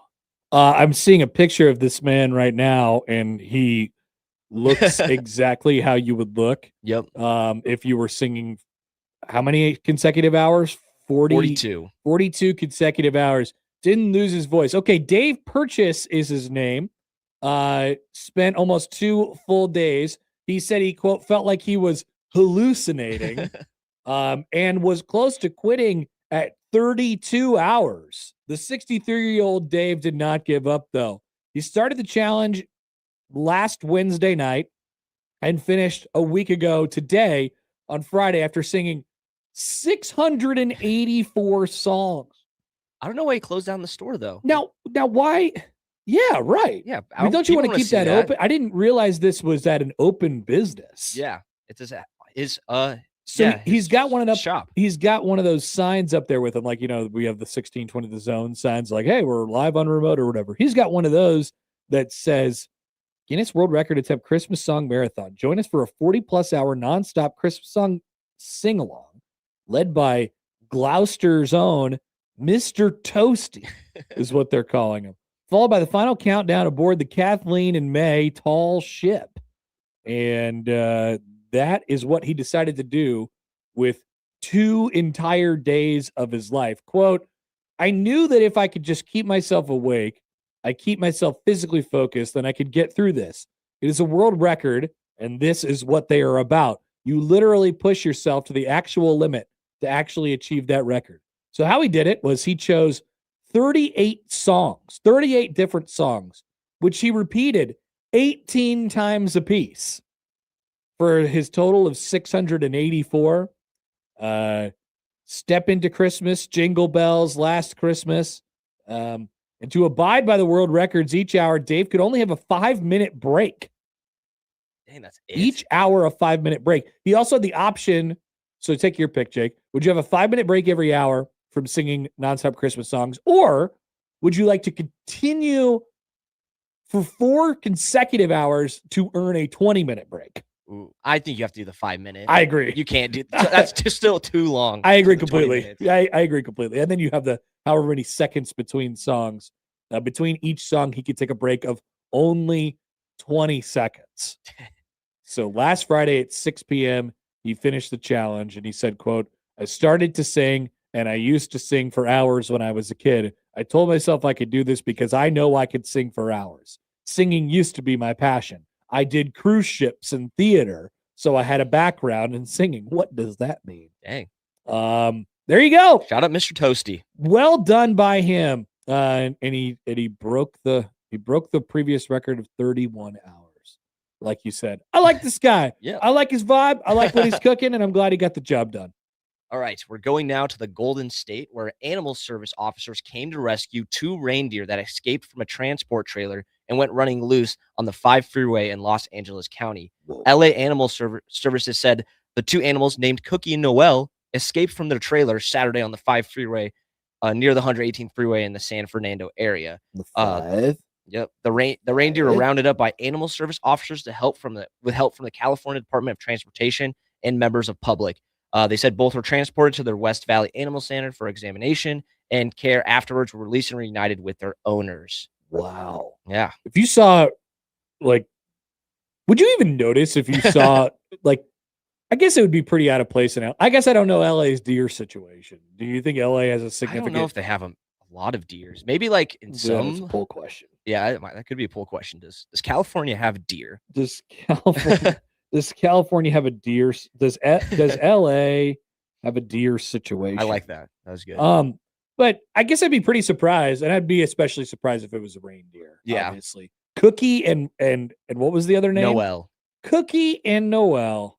But glad they came home safe. Bad place. I mean, they're not. I don't think they're stopping for it. No. They survived. Is this what? Yes, they survived. All right. They got They were help not- from the California Department of Transportation, and they're end up picked up and came in for examination, and they're all healthy. They're all good. Oh, No problems with Cookie and Noel, so they're home yeah. safe. Now they can help Santa deliver gifts. Yes. I don't think they're in that song though, so maybe they're not included.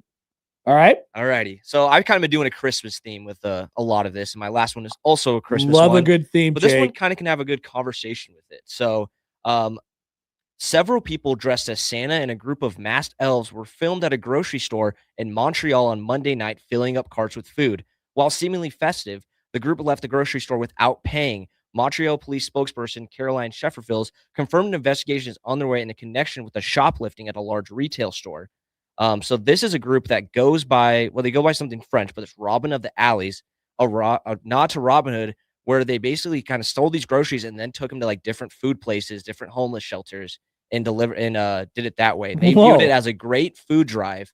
Okay, but you can't. Yeah, you can't steal steal it. You have to buy it. Yes, exactly. So yeah, they did this steal. I guess it's a big group in Montreal that does this, where they'll steal food and give them to the homeless and stuff. So Well, I mean, it's a great idea, I Yes. suppose, in theory, but they, Yes. you can't.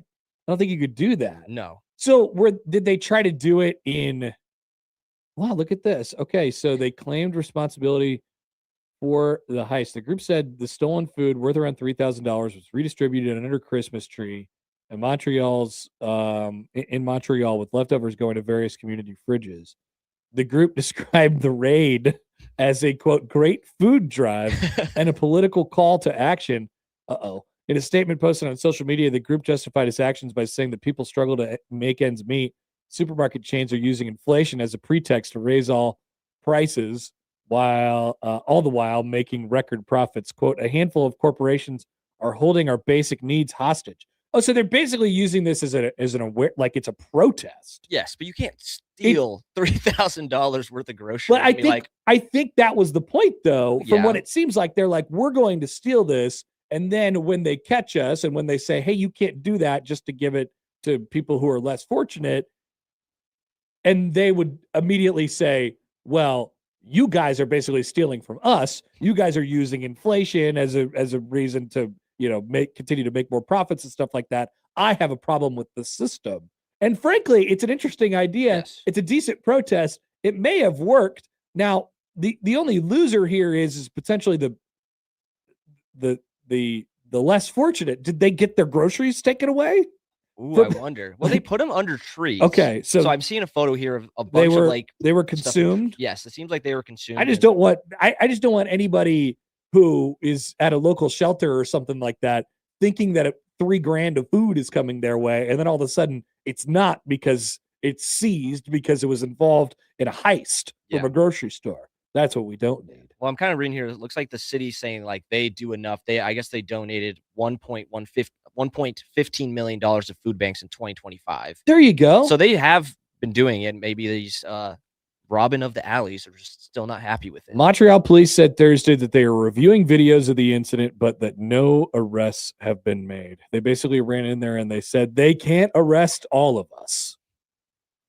No, yeah, Which maybe they can. very, very interesting. Yeah, they're all like masked and everything. Yeah, they're Yeah, this is an interesting protest. Yes. Like Platt Cat says, these guys kind of sound like PETA adjacent level of crazy. Yeah, they're really trying to get their point across Yes. here. I think it was probably less about actually helping the less fortunate around this holiday season, and it was more to get their point out about how stuff is too expensive, which point taken. Yes, but you just can't commit crimes. Correct. That's the thing. Please, like, don't run on the court in a basketball game No. and glue yourself to the floor. That's happened before. By the way, just got this. Thank you, Placatter Eye in the sky here. You just mentioned how there's reindeer on the 5 in LA. This is from our friends of the Douglas County Sheriff's Office. They shared a photo this morning of a variety of cows crossing Highway 36 this morning. It says, when a rancher needed a little extra help, our deputies were happy to step in. Deputies assisted with briefly closing a portion of Highway 36 earlier today. It is today.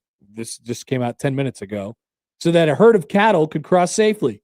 It's a part of serving the community. Sometimes that means lights and sirens, and sometimes it means lending a hand and a little patience. Thank you to drivers who slowed down and gave everyone in the space needed to get the job done. Here's the problem. This would happen to me like the one time I ever decide to use Highway 36 and like I'm running 15 minutes late for something. And it's like, oh, there's a parade of cows. It's kind of cute. It's kind of funny, but it's very, very bothersome to me. And it's causing, Frustrating. it's impairing my quality of life at the moment. All right. Good job by the Douglas County Sheriff's Office as well. Jake, I'd say well done. I'm A++++. glad. Woohoo. All right, we'll be back. The noon hour is coming up. Plenty to discuss. The college football playoff begins tonight. Steve Sipple will join us at the bottom of the hour. More up next on 1620 The Zone.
Oftentimes in college football, we try to find some common ground, try to find out which way the wind is blowing, because so often in the sport, it's people, really, really looking out for their own interests.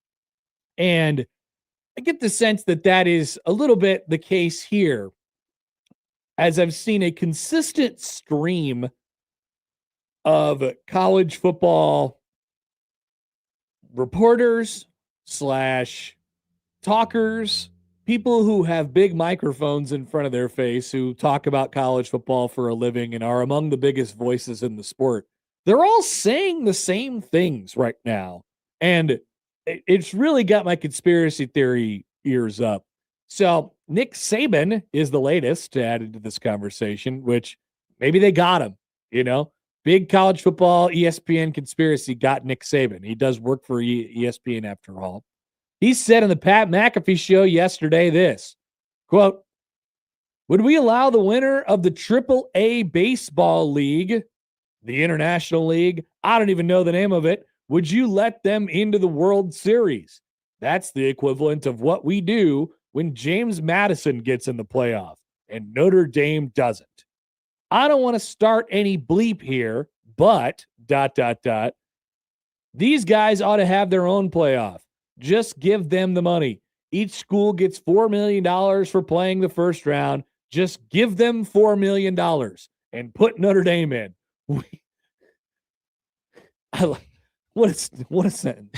We want to see Notre Dame and Oregon play. Hell yes. Hell yes, says Nick Saban yesterday. Which the idea is amazing. I mean, of course, James Madison would want $4 million, but of course, the people on their team who have, fought all year to try and have an opportunity just to be on a stage like this, and the amount of, notoriety and exposure that you get from playing Oregon on a Saturday night, the biggest day of college football all year long. I don't know. It might be worth more than $4 million, but just the very idea of why are we letting them in the playoff for? If they're trying to be like one of the big boys, fine, just give them a couple $1,000,000 and then just let them be on their way, and then we'll let a team who's less deserving into the competition. There's so many problems with this from Nick Saban, and once again, I've been spending a lot of time thinking about this lately, because this is far from the first time that I've heard anything that we've heard anything like this over the last several weeks. We've heard an endless stream of college football talkers over the last couple weeks talk about how they don't want to see any group of 5 teams in the college football playoff.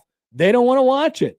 They're going to be blowouts. It's going to be this. It's going to be that. It's going to be horrible. It's bad for the sport. It's bad for the game. It's bad for them. It's bad for Notre Dame. It's bad, bad, bad, bad, bad. So first of all, obviously the reason I'm talking about this is that I couldn't disagree more. And then we also have to be a little bit better about our analogies too.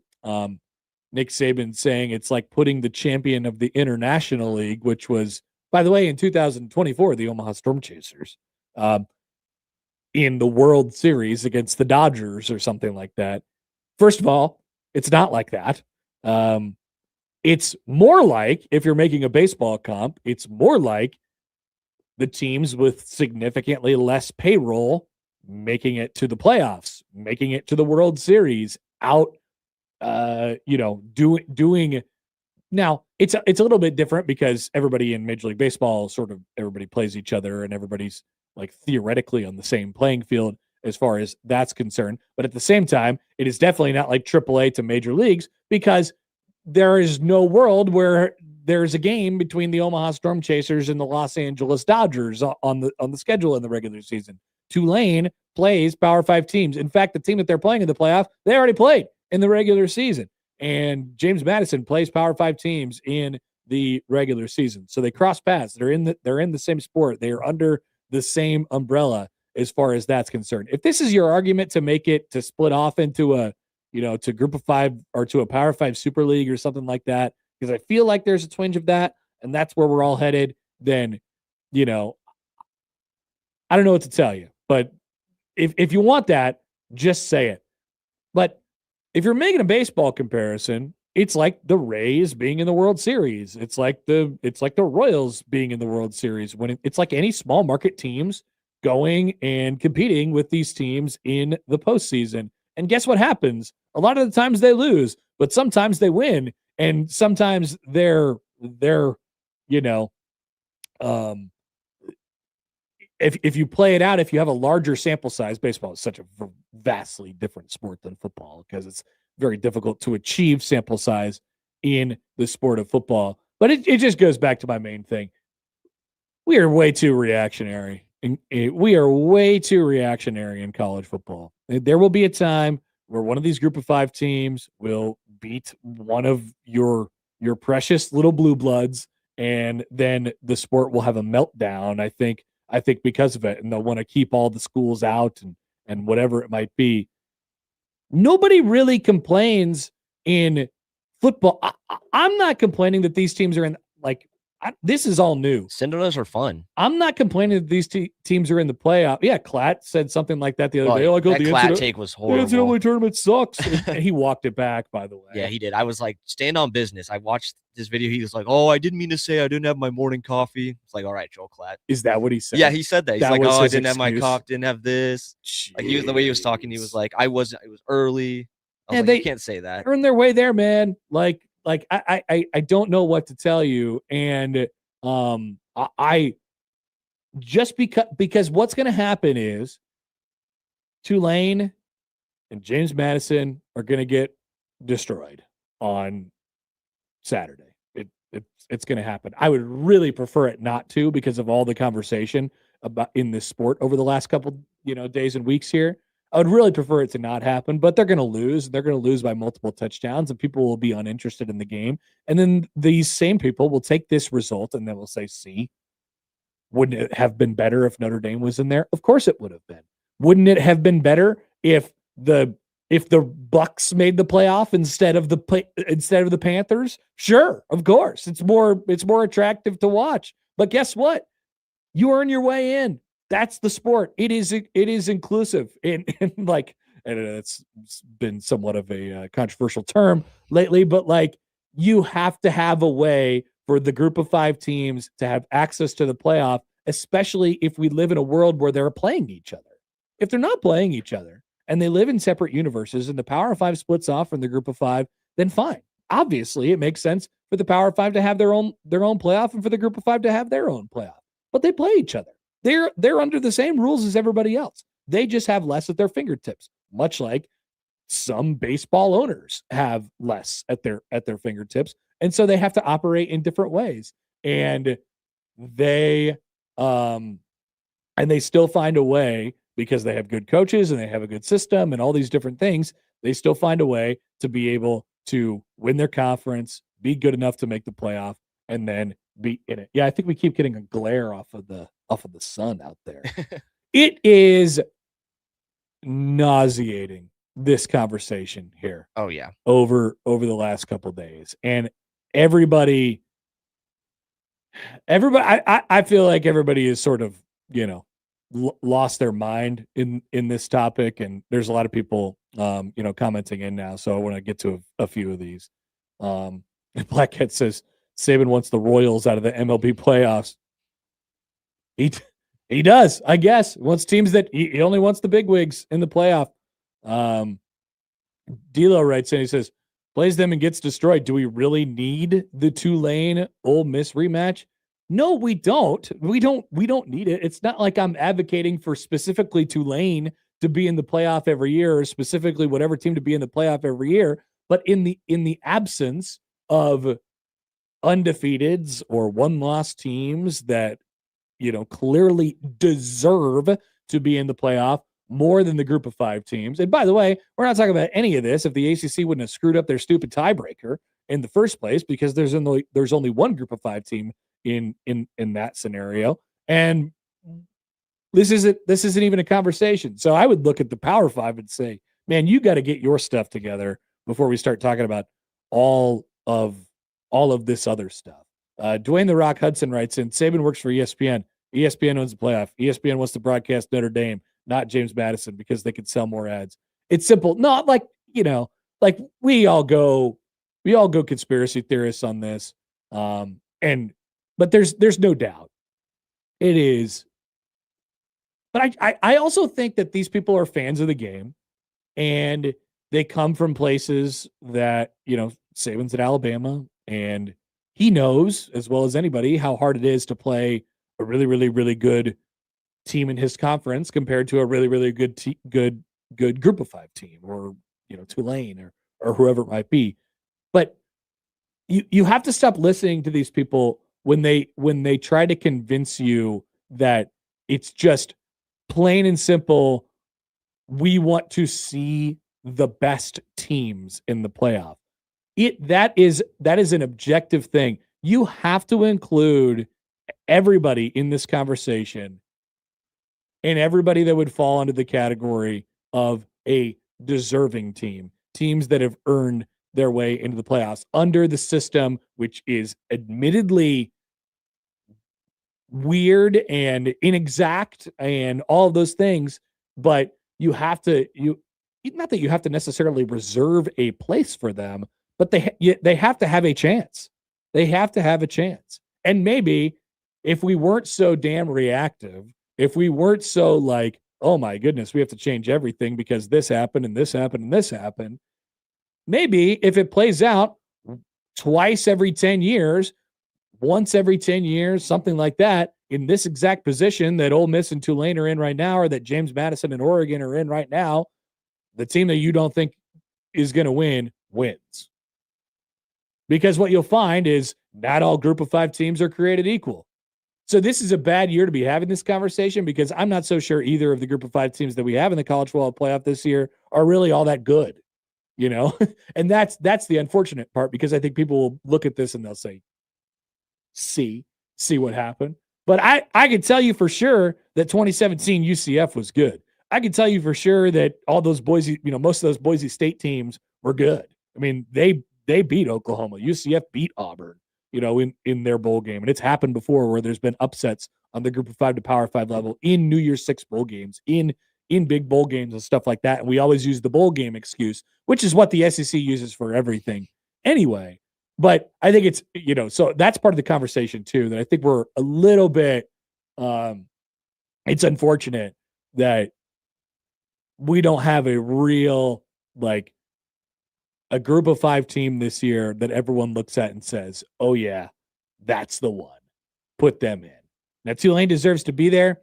James Madison deserves to be there given the circumstances that they're in, only because the ACC screwed up their whole tiebreaker thing and had an 8-win team win their conference. That's the way it drew out from the rules that people set forth. But there will be a year where Boise State, or the equivalent of Boise State, absolutely is capable of beating the team in front of them in this first round of the playoff. I just don't know if it's this year. Yeah, like Sam writes in, he says, Boise, Oklahoma as a playoff game would have been amongst the most legendary college football games of all time. I mean, yeah, it is. It already is. But as a playoff game, just think. Cinema. It would have been nuts. It would have been nuts to think about it that way. Or to say, okay, wow, it's not just over for Boise State and it just gets to end right there. No, they get to go play somebody else just like Oklahoma. And then we get to see if they do it again. A couple texts here from the 402. Since the talking heads are doing what they do best, talk, now I kind of want one of the G5s to win a game. Oh, I think so. I would love to see that happen this weekend. Hell, I just want to see one of them get nervous. Like, I want to see Ole Miss or Oregon get nervous. I want to see them drag them into the fourth quarter or something like that. And just to see what the takes would be like. It would probably be, well, Ole Miss wasn't very good in the first place, and they lost Lane Kiffin, and they were distracted, and blah, blah, blah. It'd be the same thing as it always has been. And Oregon is, I don't know what Oregon's excuse would be. I know the excuse would be for Oregon. Be like, oh, that's a great question. What would the excuse be for Oregon? I don't know. Because, like, Ole Miss is an easy one to go after if they lose to Tulane. But, like, James Madison one, I don't know. Because, like, I mean. Somebody come up with an excuse for Oregon.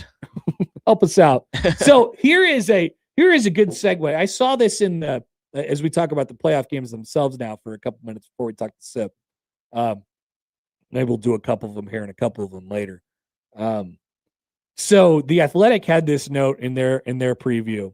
They did a breakdown of spending on the group of teams that we have in the playoffs this year, whether it be spending or budgets, and then it's a little bit more of a moving target because it's uncertain, like what are you paying your roster, that kind of thing. So here's what it says. Here's a stunning way to contextualize it. What James Madison paid its head coach, an entire roster, head coach and entire roster combined, ended up being just under $2 million this year.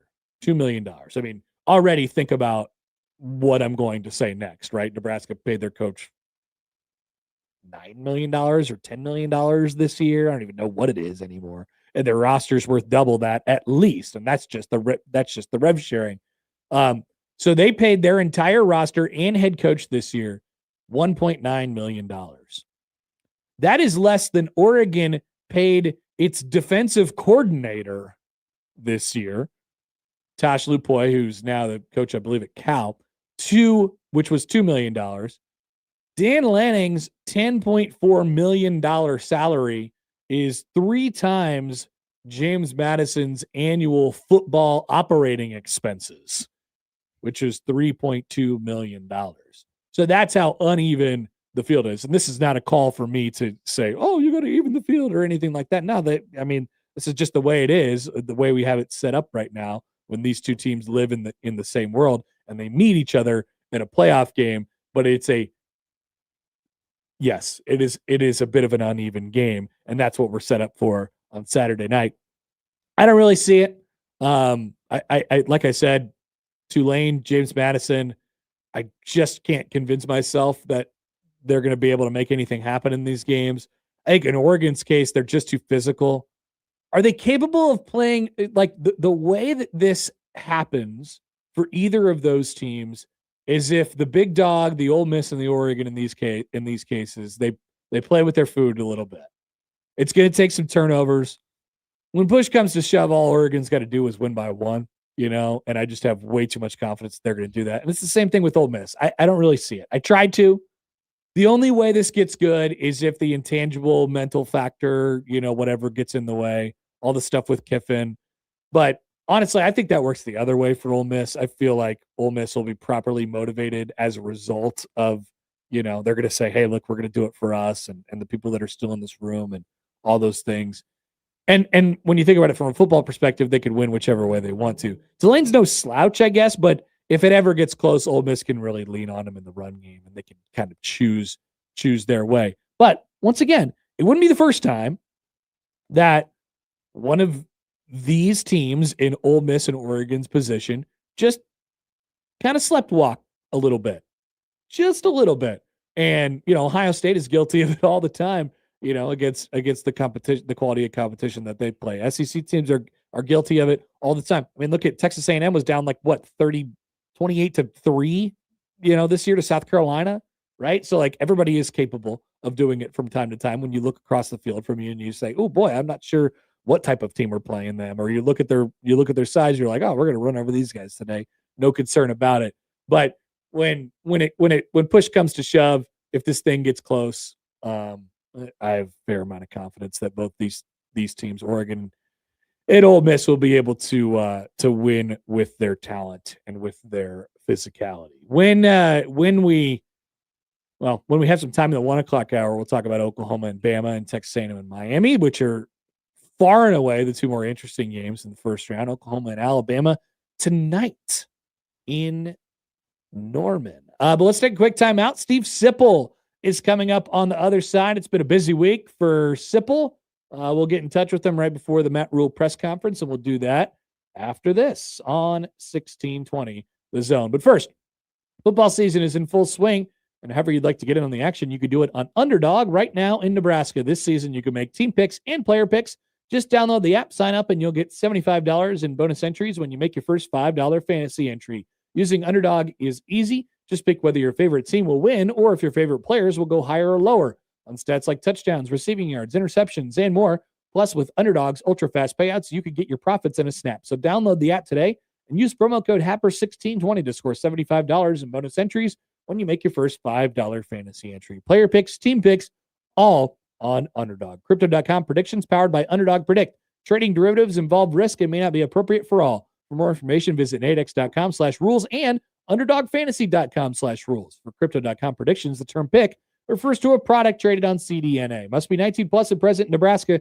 Terms apply. See assets.underdogfantasy.com/web/playing get terms_DFS_.html for details. Concern with your play.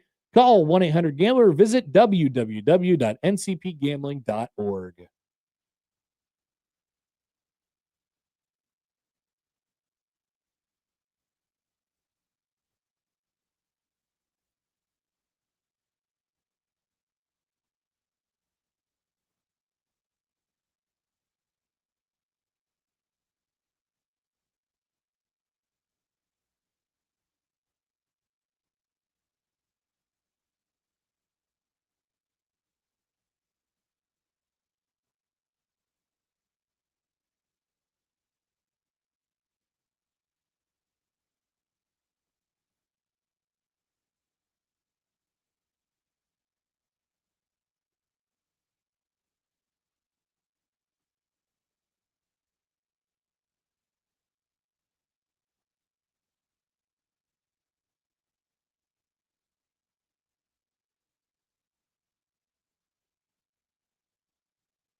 Steve Sipple, The conversation gets even more uncomfortable, okay?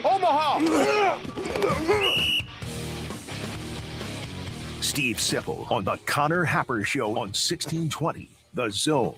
All right, time for our Friday chat. Worked out this week with our good friend Steve Sipple from HuskerOnline.com. Good afternoon, Sip. How are you? Happer, I know it's all hit and miss, but let's just take advantage of this time together, okay? That's what I'll always say to my family this holiday season as well. Hey, I know that it's a little hit and miss, but let's just take advantage of the time that we do have. Right. Okay, sounds good. Happy holidays to you, too. Happy holidays to you. How was Kyle Whittingham? I saw he came on your show this morning. Did you learn anything there? Yeah, he's very he's got a very defined period of music that he likes. 1965 to 1984. Stops with the final there's a Van Halen album that evidently came out in 84. And, he liked that Beatles, Rolling Stones era in the 60s. And there's some other bands. He's not a big Motown fan, which I was sort of dismayed by, but that's all right. He talked football. I mean, he's very, very confident in their run game. We've heard all that. And then not as, he said they didn't do a good job stopping the run the last two games. I learned a lot about him. His dad was a Golden Gloves boxer, probably could have been a pro boxer. His dad was a great football player, too, played in the NFL.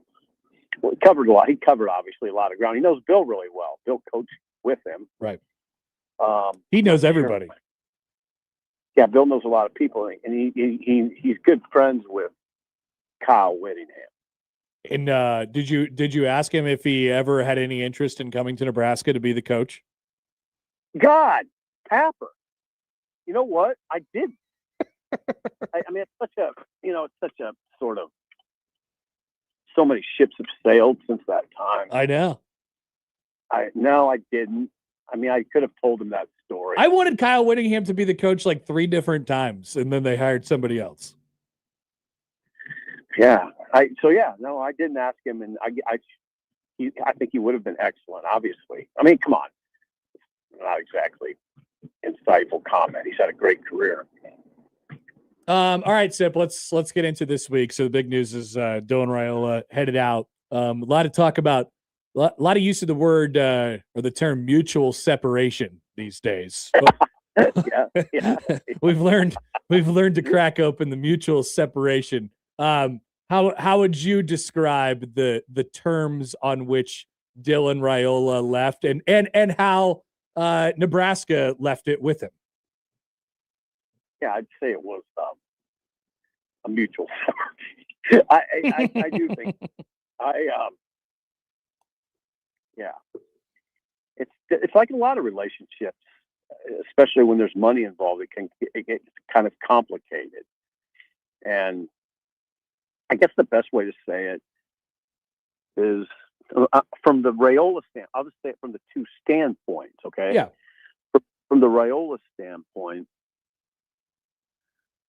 I mean, he wants to play in the NFL, and he wants to play in a program that's developing him into that type of player, and he wants, but most importantly, through all of this, and this was always, and going back to our early conversations, Connor, that I always emphasize this: Dylan wanted to play for a college football playoff team. That was always the objective, and it doesn't. I mean, if you're an objective observer, if you've just got a shred of objectivity in you, you're not predicting Nebraska to go to a college football playoff next year. Okay. And that's an issue. That's an issue with Dylan. But from Nebraska's standpoint, were they getting all they wanted out of Dylan Raiola? Right. I mean, I think he was he was good, and I think he was trending in the right direction. But then the money becomes part of the conversation. They've made it pretty clear that the money, was $3.5 million this year, and that money That's a lot. That's a lot against your cap, so to speak. So maybe, you can, that money can be reallocated in a better way. So, it just didn't, it really wasn't perfect. And you know what? Nebraska wasn't standing on the table. Nobody at Nebraska was standing on the table for Dylan, saying we got to bring him back. No, there was no offer. They didn't come to him and say, here's what we'd like to do now, going forward. So the writing was on the wall. And I'd say there's an inevitability attached to it. Now, when did I was probably late, a little late on it. I held out hope that maybe they could work things out. And Rule told Dylan, last week, go home, watch Dayton play in the state championship game, then come back and we'll keep it rolling. But I guess Dylan just decides, let's not do it. Yeah. And that's it. He wasn't forced out per se. Right. But I found it interesting too. And I noticed the same thing, just reading the tea leaves and reading what you guys had everybody had sort of reported over the last couple weeks or whatever it might have been. Like I found that nobody was really chasing him, right? If the feelers were being put out for Dylan Raiola as far as the underground portal quarterback market, it didn't feel like Nebraska was going to be like, oh, no, we can't have you do that. Here's another, semi truck full of money, or, that obviously never happened. Right. So it wasn't happening. So it just sort of, he could have come back, but it didn't look like it was going to make a lot of sense. He could have tried to, I think he would have been trying to kind of force it. And sometimes you do that in a relationship, right? That's why I don't like to equate it to, human relationships, but it's kind of like that to me in that sometimes you do try to force it for the good of others, good people, for the good of the people around you, or there's just there's reasons you might do it that aren't probably the right reasons, but you do it anyway. In Dylan's case, it would have been, no, I want to see this thing through. No, I know it's not working exactly like the way we want it right now, but let's see it through. And I think he could have done still the best option, and see, that's why I thought there was a chance. I did. Now I always think there's a chance. I'm just that way. But it was becoming pretty clear, and it didn't start to become real clear that there was no chance. I never thought there was a great chance. In the last several weeks, but I thought there maybe was a chance as recently as I think the beginning of last week. But as the week went on, it's like, okay, this ain't happening. What is a non-forced relationship? Really, I think you make a good point. Like, it would have been forced. It feels like on both sides had they done it, and maybe it felt forced in the last 2 years when he was here at times. So, what does a non-forced situation, an organic situation at quarterback look like for Nebraska this year? Oh, that's a good question. Everything I've heard, and nothing, nobody's talked on the record. Matt Rule's talking today. Mm-hmm. I believe they'll go after a high-profile, expensive quarterback. That's everything I've heard in the recent days suggests that. And some people say, well, what else would they do? Well, one thing you could do is just go try to get another Davila, that type of quarterback, or an older quarterback that doesn't look like he could be the starter, but he could be helpful. If the starter, in this case, probably TJ Lateef, goes down. But I think they're probably trying to go get a proven guy, someone's proven, and a guy you can just, you can insert him into lineup and then pay him a lot of money. Now it becomes a conversation of, is he going to be available to you? Can you get that guy? So I don't know. You got to play it cautious. I mean, I think if you're Rule or anybody, Holgerson, publicly, you don't say much about it. I wouldn't say much about it. And, you know, people are probably wondering, well, why not just say TJ Latif's our guy? Maybe they will. I don't know. They haven't. And I wouldn't do that. No, I don't think. Yeah. Right. No. Right now. I wouldn't do that right now. But we'll see. You got to kind of see what transpires from January 2 to January 16. How do you, in general, Sip, we'll let you go after this because you got to get in there. But in general, how would you characterize the type of players that they're looking for over the next several weeks in the portal? Like I was thinking about it a little bit from this perspective. Are they looking to really give it a go for next season, or is it more of a 2 or 3 year, like let's build, let's get some younger guys that we can put on the field and develop and then be really good in 27 or be good enough in 26 and really good in 27. I think a lot of that will sort of, which way you want to go with it will inform which players you want to go after in the portal. It's a great question. I look at it a little differently. I guess it's a legit question. I know, and you're just asking my opinion, right? Yes. I just know that, and you know, we all as media people try to put ourselves in the shoes of the people involved. And I know how I would do it. And the way I think the only way you can do it is you better go get some horses now, because that schedule. I mean, it's pragmatic to me. If you don't, there's a risk that you'll get ran out of the building a few times if you're not careful. If you just go in with this sort of soft pedal, we're just kind of trying to build still. All right, try that. Try that against Oregon in Autzen Stadium. You know, just kind of maybe tiptoe through the tulips, through the portal, and see what you can come up with, and we'll deal with all that later. See what Indiana does to you if you do that. In my opinion, you got to go about 8 for 10 or 9 for 11 in this portal, and guys that are high impact. You know, that's the way I'd look at it, because right now Nebraska's not really equipped to manage that schedule, manage a schedule that has 9 Big Ten games where every one of them you don't know for sure if you can win, and there's a few that you don't know for sure that you can even hang in there. You know, so I know how I'd be approaching it. I'd be spending a lot of money on guys that can play immediately. Sybil, give me a preview of one of your questions that you're going to ask today. Ask it exactly how you're going to ask Matt Rule. Coach, you hear this talk about a reset going into your 4th year.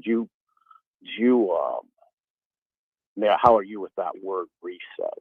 Okay. I like it. Yeah, tighten it up a little bit. We don't need those pauses in the middle or anything like that.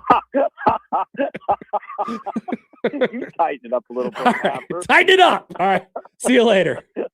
Thank you, Happer. See you later. Steve Sipple from HuskerOnline.com. So we'll look forward to that at the press conference coming up in just a couple minutes. It'll either there's always a loose time for this. It's either like 12:45, 12:50, 1 o'clock. We'll see. So whenever Matt Rule comes up, we'll go out to him and we'll see exactly Sipple's question and how it comes out and if he's tightened it up at all. We'll be back to run at the hour either way. After this on 1620 The Zone.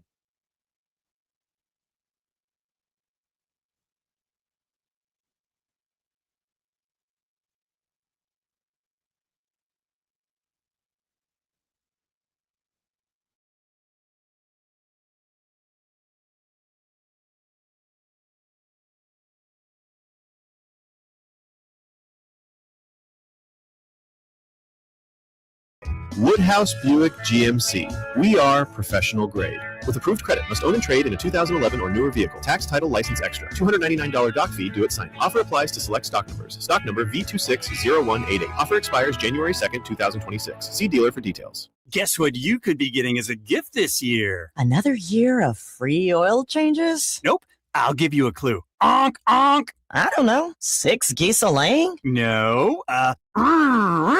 Vacuum cleaner? Better. This has 4-wheel drive. The Nebraska Lottery's Yuletide Ride promotion is back? Yep. Until January 20th, I just enter non-winning Merry Money holiday scratch tickets online, and we could win an SUV. We? Sorry, you. Merry Money top prize odds vary by game. Running a business means wearing multiple hats. So if you're like me, you probably started out using your personal phone, taking client calls and texts nonstop. As my business grew, I needed something smarter. That's when I switched to Quo, the #1 business phone system. Quo works right on your phone or computer. No carrying 2 phones, no clunky landline, just one easy app you can try for free. Your team can share one number and handle calls and texts together like a shared inbox. Any teammate can jump into the conversation, so customers get faster responses. And Quo's AI assistant summarizes your calls and responds to customers 24/7, so you never miss a lead or opportunity. All this starts at just $15 a month. That's basically 2 coffees. You can even keep your current business phone number. Find out why 90,000 businesses trust Quo.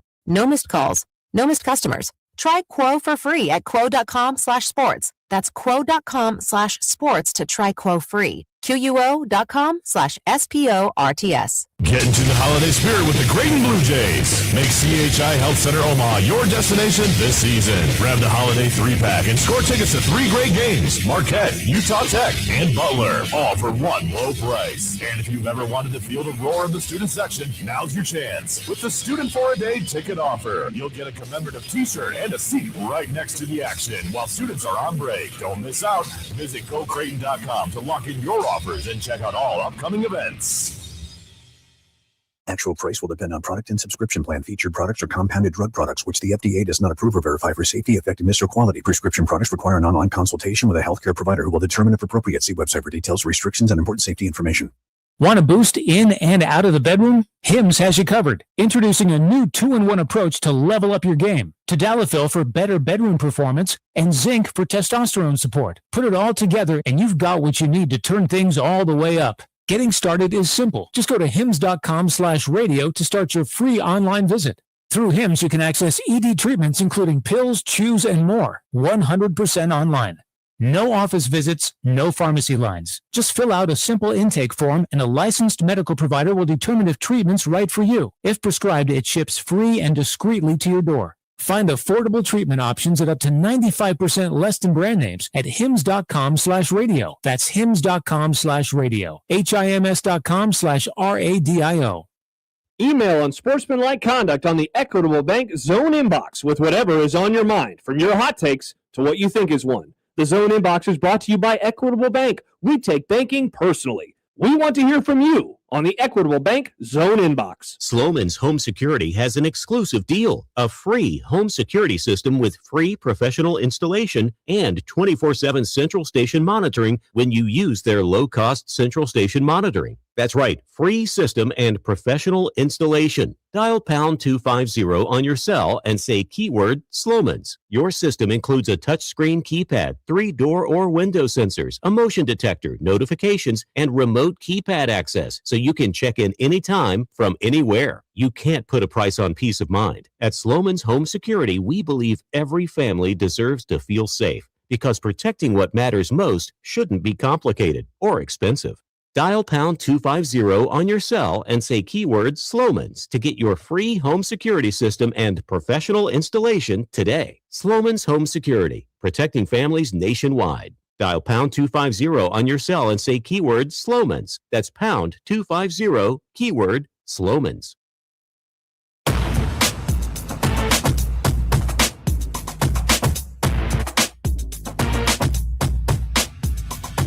All right, when we start to see signs of Matt Rule, we'll take you out to that for the afternoon. Wanted to touch on this for a little bit. Maybe make this quick and then come back and get to that on the other side.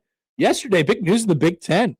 Michigan State pulled off a LeVar Woods heist, or as the topic of the week continues to roll here, and the phrase of the week continues to roll, was it a mutual separation? Was it one of those things where maybe Iowa and Kirk Ferentz says, why don't you go off do something else for a couple years. I'm going to be here. I'm Kirk Ferentz. And then when I decide that I'm not going to be here anymore, which is getting closer and closer by the day, then maybe you could come back and you could be the next me. So as it stands on paper, kind of wild. I'm sure Iowa will be fine. People were looking at it from that perspective yesterday. Oh, what's Iowa going to do on their special team? I mean, they've been doing the same thing for such a long time. I don't think that goes away in just 1 year. But I will say this. I mean, he's certainly a culture setter in coaching those special teams. That matters. And as we know here locally in Omaha, he's a heck of a recruiter. At the same time, they have basically played, to go against myself a little bit here, like they have basically played perfect special teams for a long time now. And they need, part of their formula is they need every single bit of that margin for error in order to win the football games and win close games the way they do. And so if you slip it all in that category, all of a sudden it starts to get really interesting at Iowa. I still, my best guess would be that he could potentially be the guy when Kirk retires. But you never know how that looks and the people that are in charge. And we've seen that situation get messed up before and go against the departing coach's well wishes and whatever it might be. But on the surface for now, I am starting to wonder about Pat Fitzgerald a little bit. Couple splashy hires here. This one's big. He got former Michigan State linebacker Max Bulla, who was at Notre Dame the last couple of years, and that's sort of a splashy hire. It's got some guys on his staff, and of course, it's Pat Fitzgerald, and he has a great amount of familiarity with the conference and how to win games there. Like Michigan State, a lot of people when they say, "Hey, this team X made the hire of the offseason," it comes with the connotation, it comes with the expectation that coach is going to win big right away. I don't know if that's the case for Michigan State, but Michigan State made the perfect hire for them because what Pat Fitzgerald is going to do right away is he's going to stabilize things. And they're going to get them to play. They've had way too much upheaval, way too much turnover, way too much stuff going on behind the scenes since Mark D'Antonio left several years ago now. And so it's Pat Fitzgerald and it's a great stepping stone potentially for Pat Fitzgerald too if he really wants to get it back in the big time. But he will calm the waters there. He's put together a pretty nice staff. They're going to be a tough out coming up pretty shortly would be my guess. So that is some pretty good stuff there from Pat Fitzgerald at Michigan State, and I'm watching him. I'm watching closely. I'm also watching Iowa. What's going on over there? And Kirk Ferentz doesn't show any signs of going anywhere really anytime soon. At this point, he has now outlasted just about everybody else. He's literally outlasted everybody else. He is the longest tenured head coach in college football. When we return, we will leave plenty of space to get with Matt Rule for 15 minutes or so. We got a basketball weekend preview. Want to talk to you a little bit about the remaining 2 playoff games that we haven't gotten to as well. Still plenty to come in the 1 o'clock hour of the Connor Happer Show on 1620 The Zone. Live from the Host Coffee Studio, this is 1620 The Zone. Celebrate 50 years at Sid Dillon Chevrolet. You pay what we pay on over 125 select new Chevys. Shop Nebraska's #1 volume Chevy dealer group or at SidDillonChevy.com. Together, let's drive. You are what drives us, Sid Dillon. Is your concrete cracked or uneven? Hey everyone, Coach Greg McDermott here to explain why you should choose Everlevel Concrete Repair. Many people think they need to replace broken concrete, but repairing it provides durable protection and comes at a fraction of the cost. Everlevel provides permanent repair solutions to fix your concrete and protect it against future damage, and it all comes with a long-term transferable warranty. They offer free inspections to walk you through the entire process. Call Everlevel Concrete Repair today. I know my mom does everything she can, but most days we still don't have enough to eat. Thousands of children in Nebraska and western Iowa are facing hunger. Visit foodbankheartland.org to donate and help nourish hungry families. The 1620 The Zone inbox is brought to you by Equitable Bank. At Equitable, we take banking personally and answer the phone on the first ring. Email me, John Bishop, anytime. John at 1620thezone.com. The Equitable Bank Zone inbox from 1620 The Zone. Doing the mad dash for last-minute gifts? Right now, during the Funplex 'Tis the Season Pass sale, buy 2 single-day tickets and they're just $29.99 a piece. That's summer for less at Nebraska's largest water park and rides. It's the perfect stocking stuffer, surprise gift, or nailed it, gift-giving moment. No wrapping stress, no shipping delays, just a great deal. Grab yours at fun-plex.com, $29.99. Hurry, offer ends soon. All right, son. Time to put out this campfire. Dad, we learned about this in school. Oh, did you now? Okay. What's first? Smokey Bear said to. First drown it with a bucket of water, then stir it with a shovel. Wow. You sound just like him. Then he said. If it's still warm, then do it again. Where can I learn all this? It's all on SmokeyBear.com with other wildfire prevention tips, because only you can prevent wildfires. Brought to you by the USDA Forest Service, your state forester, and the Ad Council. I'm Emmett Smith. Opioid poisonings cause the most accidental deaths in the U.S., and I've lost loved ones. But now I'm prepared to save a life. Just remember, lay, spray, stay. Lay the person on their back, use Narcan nasal spray, dial 911, and stay with the person until help arrives. Continue to administer additional doses as needed. An opioid poisoning can happen to anyone, anywhere, anytime. Always be ready to rescue. Learn more at readytorescue.com. What is dedication? My daughter started making necklaces. She makes what we call affirmation fashion. I tell her every day that your black is beautiful. Your black is beautiful. And if there's anything better than being beautiful, it's being smart. If there's anything better than being smart, it's being kind. And reaffirming that every day is our method of making sure her chin never drops. My dad wasn't around. And I remember riding a bike and falling off and cutting myself, and me never just wanting to get back on it. People ask, how your children learn how to ride a bike and you didn't? I didn't teach them. I just created an environment where they taught themselves, and all I had to do was be there. That's dedication. Visit fatherhood.gov to hear more. Brought to you by the U.S. Department of Health and Human Services and the Ad Council. KOZ and Bellevue, Omaha, Council Bluffs. This is 1620, The Zone.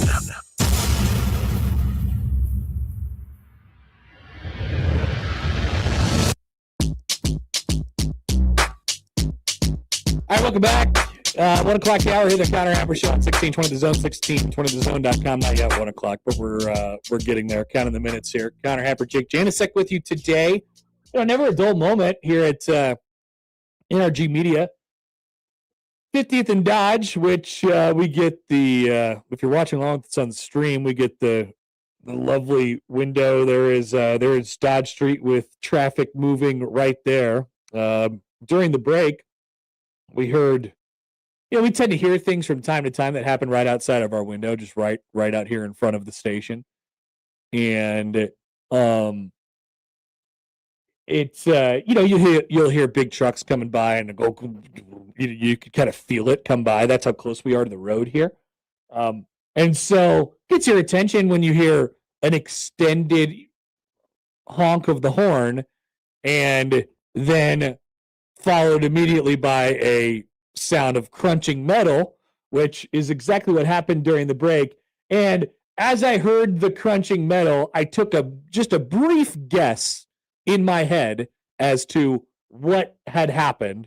And my guess was that somebody going in the middle lane, the very middle lane on Dodge Street, didn't know which way they were supposed to be going, given what time of day it is.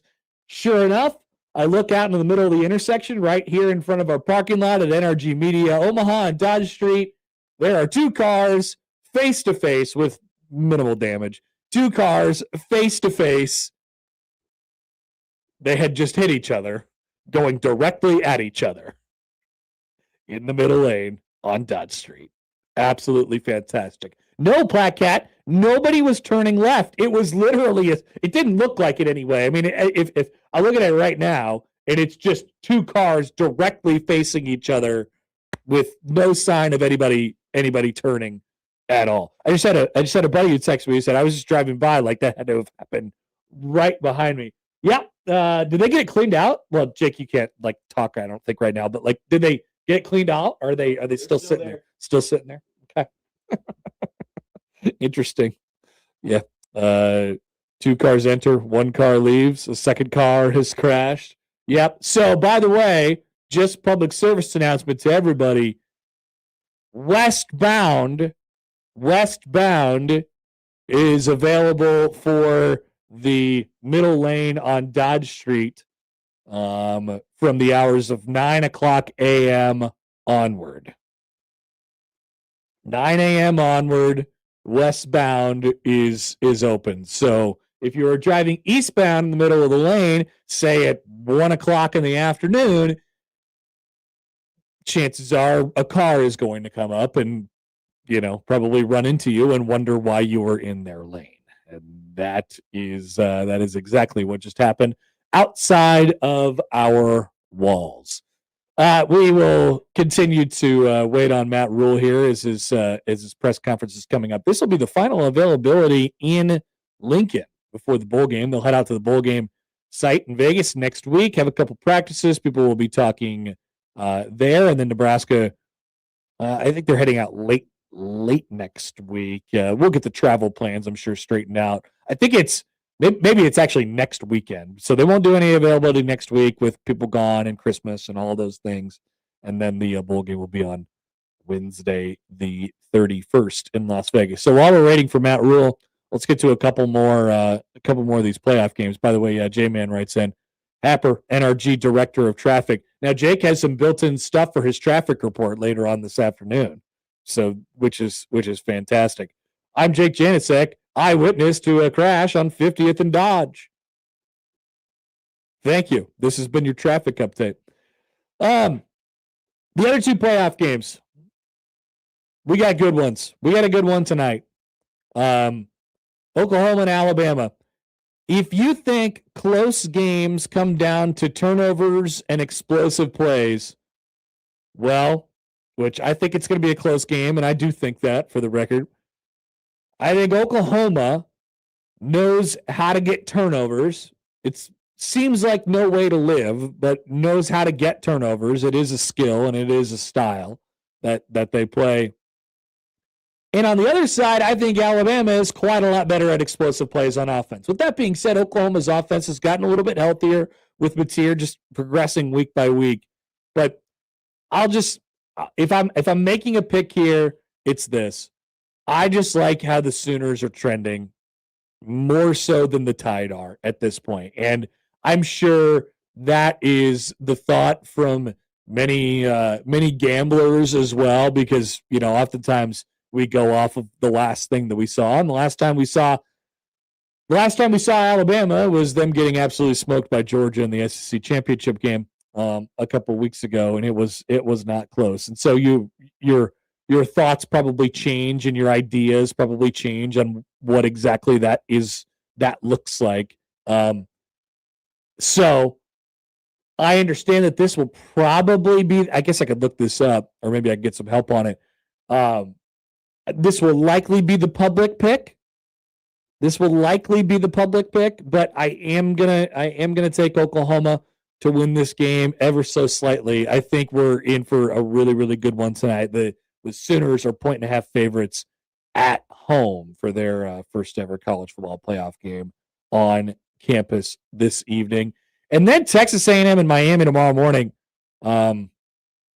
Fascinating one as well, considering like you get the two teams with very, very similar profiles in terms of their resumes coming in, meeting each other. Both teams have played generally pretty weak schedules, and somehow there's been, quite a lot of variance in both of them. You don't know exactly which one is going to show up on a given day. We talked about the game where Texas A&M was getting, beat to a pulp by South Carolina until they weren't. Came back, won, saved their season. Miami, ended up losing one of those games this year, and has had a couple other where you're just like, oh boy, I'm just not sure. Which is, they're fortunate to be in the position that they're in, considering all that stuff, which is in the playoff. I think this is a game where anybody can control it. There are similar talent levels. There are similar setups. There's similar resumes, like I just said. And frankly, I don't really trust either of them, to be honest with you, which makes for a game that will create it could be a variety of different things. There could be some variance in this one. And so with all that being said, Texas A&M is 3.5-point favorites tonight. I'm sorry, tomorrow morning at home. And I guess I'm just going to give the ever so slight nod to the home team. The ever so slight nod to the home team in this one. By the way, on the YouTube comments from earlier, Brian writes in, he says public is on Bama. Interesting. All right, well, maybe I'll fade the public in that case. I'm going with Oklahoma tonight. Sort of surprising to hear the public is on Alabama, to be quite honest with you. But those are the two games that everybody's going to be watching, and will be very, very good and competitive between those two schools. Those two games, those four. Cannot wait to see what happens. And I'm excited. Like, we have college football playoff games in great college football environments, right? We had a couple of them last year, although they ended up sort of, some of them ended up being sort of duds of games. The game that was at the home game that was at Notre Dame last year was sort of a dud. The home game that was at Penn State last year was sort of a dud when they hosted SMU. I think we have the best two games of the first round here, and they're on, awesome. Nothing against Oregon and Ole Miss, which host playoff games as well, but great environments, like historical environments. Alabama, Oklahoma, I'm sorry, in Norman, and then Texas A&M, tomorrow. So it'll be cool to watch on both sides, and there is a lot to look forward to in each of those games. All right, still waiting here on Matt Rule and his Friday last availability in Lincoln press conference. It's just another opportunity for us to continue to get caught up on breaks here. So we will take advantage of that and let Matt Rule talk. So this is guaranteed. We will have Matt Rule on our show here. Well, talking publicly, but you'll hear it on this show here shortly. We will take a quick timeout. Be back after this on 1620 The Zone. Previously on Unsportsmanlike Conduct. He had Emmett as the 8th best running back. Average for the 8th best running back in the draft was usually somewhere in the early 4th round. Well, last year, one of those running backs was Cam Scatterby. He ended up signing a 5-year, $5 million contract. You're not going to get that kind of money in NIL, and it would only be for one more year. Unsportsmanlike Conduct with John Bishop and Josh Peterson. Weekdays 2 to 6 on 1620 The Zone. Your Omaha area forecast from the Boys Town Ear, Nose, and Throat Weather Center and KETV Newswatch 7. Partly cloudy, breezy, and more mild for your Friday afternoon, with the high today in Omaha of 44 degrees. Wind gusts possible out of the south up to 30 miles an hour. Tonight, partly to mostly cloudy, mild, still breezy with a low of 34. I'm meteorologist Caitlin Harvey with KETV Newswatch 7. Omaha, this will be a New Year's celebration to remember when AEW brings you a New Year's Smash. Feel the real as the best wrestlers in the world bring in 2026 as only they can and create the highlight of your year on the eve of the next. New Year's Eve, Omaha, Nebraska. How about this for New Year's Smash? AEW Dynamite New Year's Smash, live Wednesday, December 31st from Liberty First Credit Union Arena in Omaha. Tickets on sale now, starting at just $20 at AEWTIX.com. Hey, it's Ashley from Saul's. This holiday, Saul's is the place to stretch your budget and give amazing designer gifts for up to half off retail. We're also buying your luxury brand items to help you freshen up your style this holiday season. Designer gifts for less at Saul's. I'm Doug Nodgard with Equitable Bank.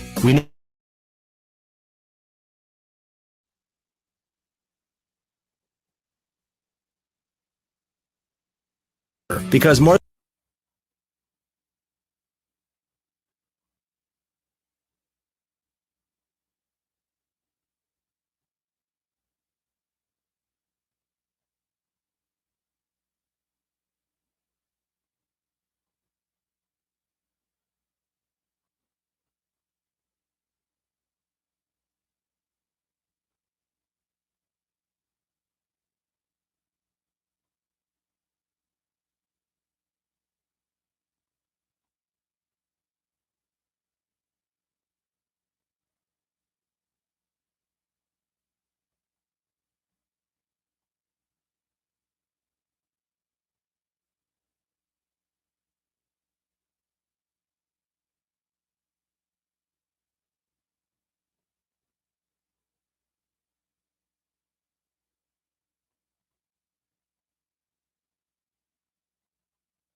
Here's the deal.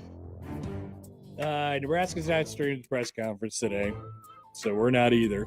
And that's the story. But we'll keep you updated on what Rule has to say. Like this, to start, Nebraska edge Dasan McCullough will no longer travel or participate in the Las Vegas Bowl.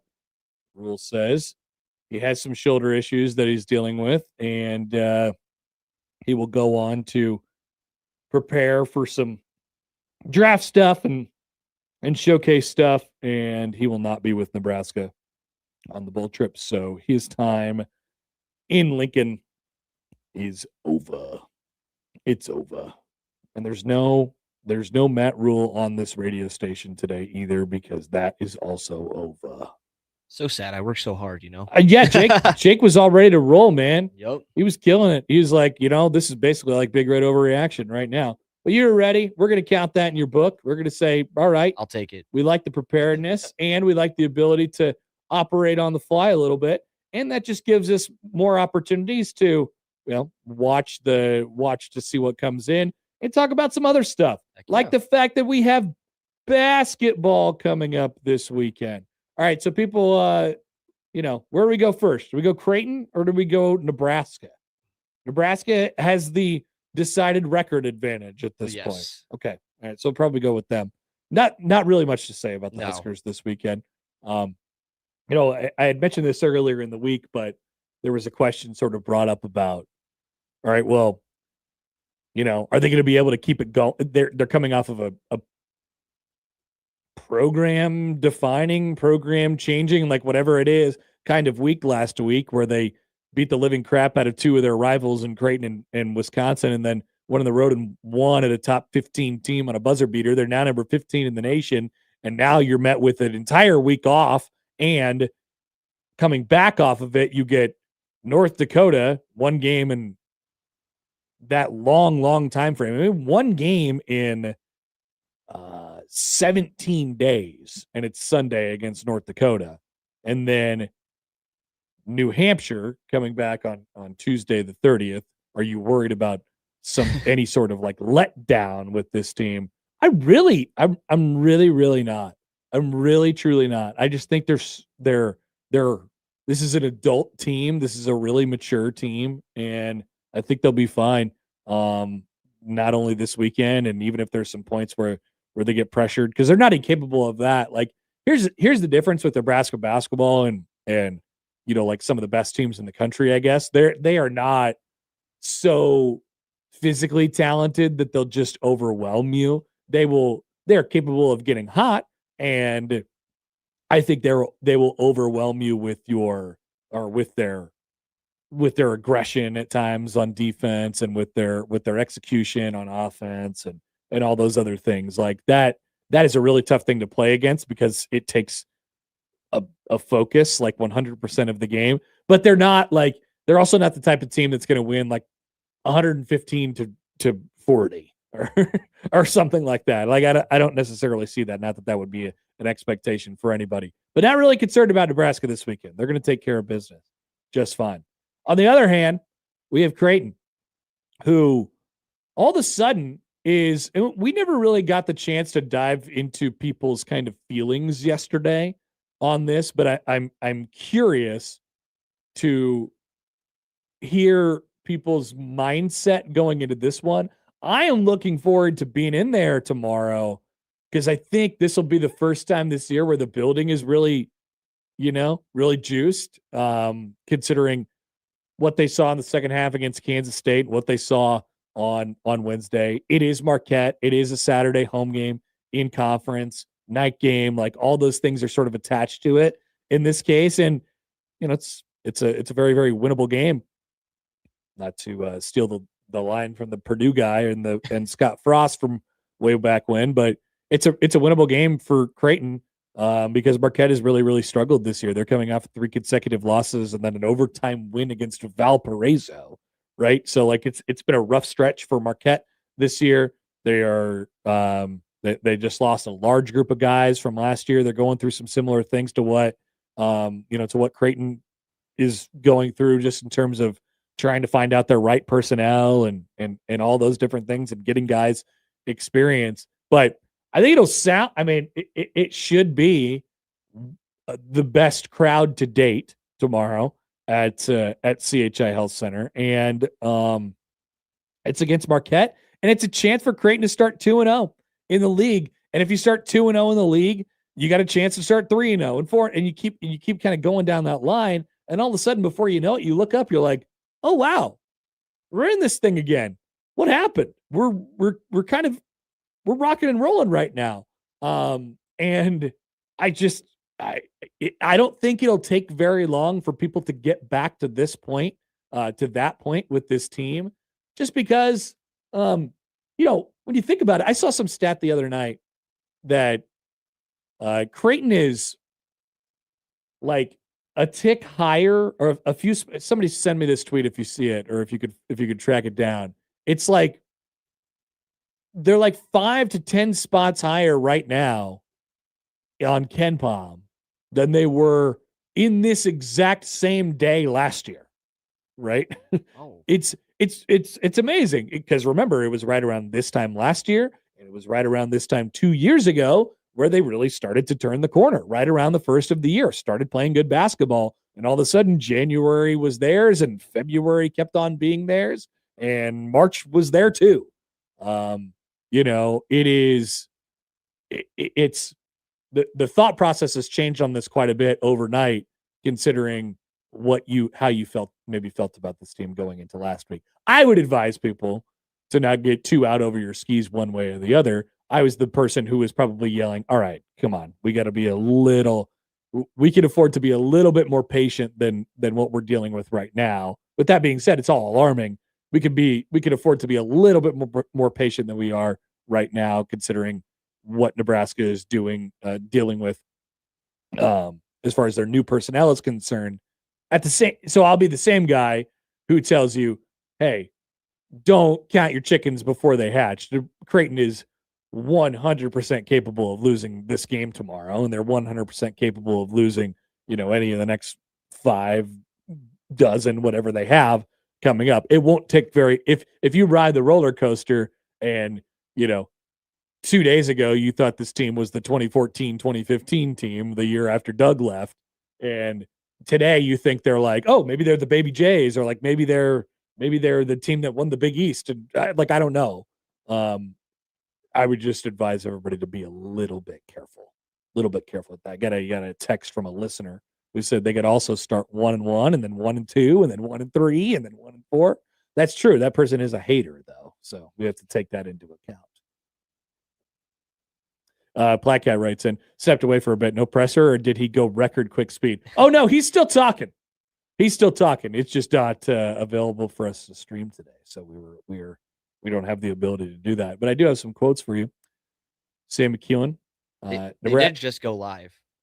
They did. They just finally went live. Do we want to take the rest of it? I mean, can you flip it over that quick? Let me get it. All right, here's a tweet from Sam. Nebraska coach Matt Rule told Dylan Raiola to go back last week to Georgia, clearly ultimately decide what he wanted to do.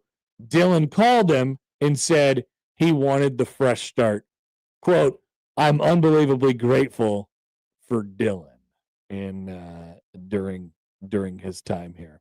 All right, so there was a question. I think Sipple just asked the question about reset mode, which I'm sad to miss, but let's see if we could get 5-10 minutes out of this here from Matt Rule. Jake, we ready to roll? All right, let's head out there. I think it just gives a lot of flexibility. The counter's a play that you can carry over all personnel groupings. You could be in 4 wides. I think no one does it better than USC in this conference. And so, that's something I think can really add to what we want to get done. I feel like you can incorporate that even for not thinking of the game plan, but in the bowl game too. Yeah, no, but we've run counter all year. Just, hey, can we do it a little bit differently? Can we do it some different ways? But really, obviously, the move's more long term for the future. But the last 2 weeks have been spent. They've been great. 2 weeks of great bowl prep, and they've all been spent on our team and our team moving forward, and giving Rob and Roy a chance to see the guys on defense and how they fit into what we'll do next year. It's not the defense we're running right now. Offensively, giving Lonnie and Jeep a chance to see how those guys fit into what we're doing right now. So that's been a lot of fun.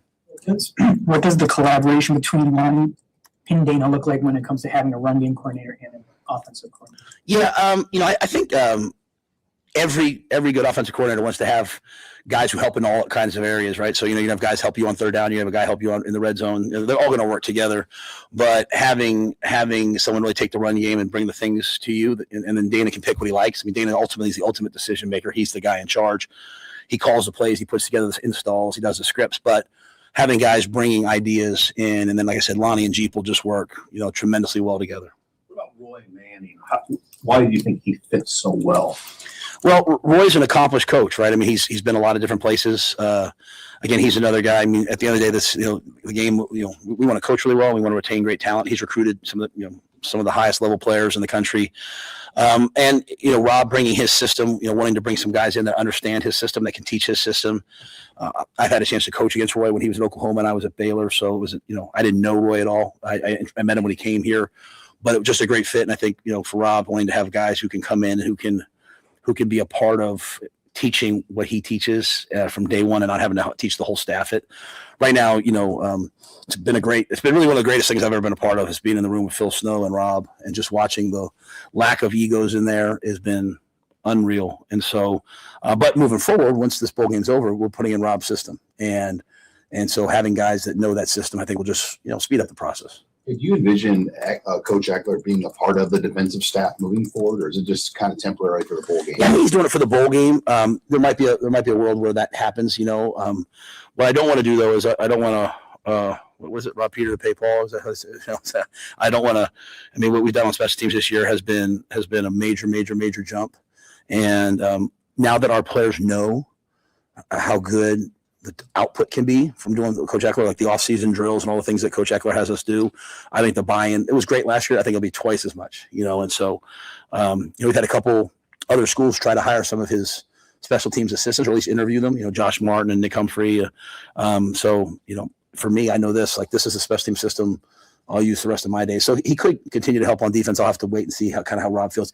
One of the great things about getting Rob here early was to just get to know the players, but B, also see the coaches that are here and see how we can put together the best defensive staff possible. How much does what TJ can do in the bowl game and how he plays shape what you guys think about doing in the portal with quarterbacks? I think we have a great feel for what TJ can do. I think we have amazing feeling about TJ. I think, we went out to UCLA and just the way it felt on the sidelines, the way it felt in the locker room. Then we went to Penn State and things weren't going really, the way we wanted it to, but yet TJ was out there. I mean, it's probably one of the best defenses we face in terms of the talent that's on the Penn State defense. And, 3rd and 8, we call it a sprint out. He runs 12 yards for a first down.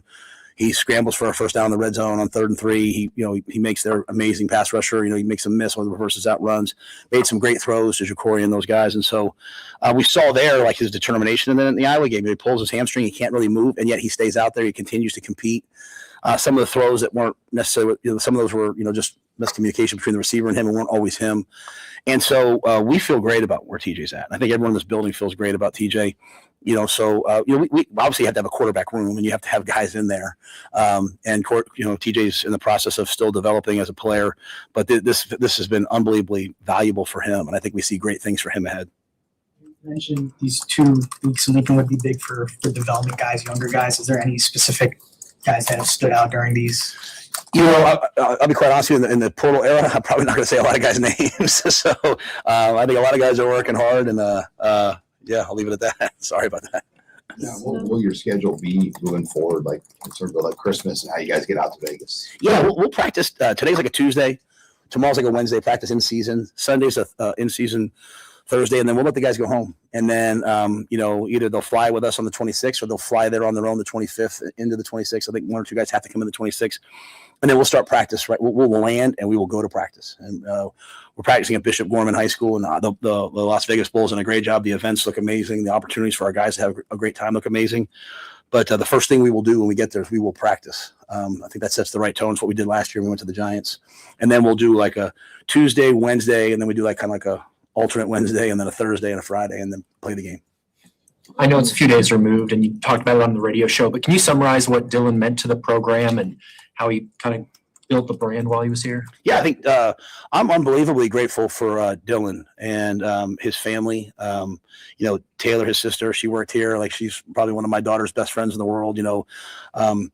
Dayton, his younger brother. I mean, he's not a recruiter of ours, so I can speak on him. He just won the state championship. He's a winner. I'm proud of him. I love my time with Dylan. He is going to go on to great things. I love the kid. I sat down with him last week. I said, hey, go back to Georgia, man. Like, just clear your head, decide what you want to do, and then let us know. And so, he called and said he was ready for a fresh start. I wish him nothing but the best. And I'll always cheer for him. With that being said, we want the guys to want to be here. We're not gonna hold anybody here that doesn't want to be here. And we're excited to kind of move forward with TJ and the other quarterbacks we bring in. For the bowl game, you've been helping out with the D-line coach. I talked about that quite a bit earlier this week. Just what has that been like for you? Yeah, I did it a little bit last year, then I stopped. And, at the end of the day, I think the number one thing I have to do moving forward to do a better job than I did this year was coach more football. And so I will continue to find roles like this. Phil Simpson's doing a great job. He's had the edges. He's moved inside. Eckler and Roy have taken the edges, and Phil comes inside. He does such a great job with the players. But I'm out there at Indy. I'm out there at practice. I think as the head coach, I bring a freedom to those guys. I don't care if they mess up, but I do care if we're soft. We're going to be physical. We're going to be tough. And I think, I'm not Coach Rule anymore. I'm just Matt. They're calling me Matt, and I'm coaching like that. And I'm going to move forward like that. And so having Jeep here, like Jeep and I met this morning, and Lonnie, and we went through the run game. Before I was a head coach, I was a pretty decent assistant, and especially on the lines. This year, obviously, when the lines don't play very well, as a leader, I didn't do my job. I didn't insert myself enough. And, going way back to when I was at Temple and Baylor, I always went down with the D-line for Indy and took a group. I didn't do that this year, just for a lot of different dynamics, and that'll never happen again. So I take full responsibility for the lack of aggressiveness in terms of stopping the run, the lack of what happened in the red zone this year. And the only way to correct it, though, everyone wants to blame the players. I blame the coaches. And so I have to coach better. So I'll be way more involved as a D-line coach. The scheme, Rob's going to run the scheme, but I'll coach the D-line. I'll coach with the O-line when I can. I'll help Eckler with pods. Susan's going to run the program. Corey's going to run that stuff. Chris is going to run the nutrition. I'm going to be more involved in the football stuff. Along those lines, what do you think with all the changes, when you hear the term program reset? Is this a reset? No, that's ridiculous. It's ridiculous. I've never heard the term program reset. We're building. The program was dead for 10 years. We went to back-to-back bowl games. I don't know why like Nebraskans, like we are moving forward. It's just not as fast as Indiana did it. And people ask me that all the time. I'm frustrated, but we did it a lot faster than some of the other teams that got hired at the same time did it. So we are just continuing to build. Coach Belichick told me years ago, it'll take you 3 years to get the right staff. So we're just every year we're evolving. We're getting better. But program reset, I mean, I don't know why anyone would say that. Just maybe it makes people click on more things. I don't know, but man, we just won 7 games. Should it have been 9? Yes, it should have been 9. So I'm just tweaking, right? Tweaking. And the thing I hope everyone appreciates at least is I sit up here all the time. I say, it's me. Now I have to make tough decisions. So when I fire a coach, I'm not saying it's his fault. What I'm saying is I have to just tweak this. We got to get better and better and better. So we won 5 the first year. We won 6 the second year. We won 7 the last year. We fell apart at the end of the year. We're not doing a good enough job at the end of the season. So we're going to look at everything. That's not a reset. That's just like a process of just growing and building, so. Based on what you said earlier, going forward, would it be fair to say that quarterback recruiting will be focused on dual threat prospects and portal quarterbacks? Yeah, I just think when we think about being here at Nebraska and the impact of the weather and the wind in many games, when you look at the defensive lines that we're going to have to face in this league, just I wouldn't say even necessarily dual threat as much. I would say mobile. Like TJ's not a dual threat quarterback necessarily, but he's a mobile quarterback with above average mobility, right? And so I think that you watch college football, you're watching the guys who went the Heisman, you're watching Mendoza. I watched Vanderbilt a lot. You watch Diego Pavia. He can't even grab his flag, and so But at the end of the day, I want playmakers. When we're watching guys, I'm watching guys and saying like, well, how many plays do they make? It's. I don't care their ranking. I don't care their. I told Glenn's an amazing quarterback coach. He's coached so many great players. He's gotten 2 freshmen in Dylan last year and this year in TJ ready to play as true freshmen. But I don't care about their arm slot. I don't care about the rotation. I don't care about any of that. I want guys who make their team win.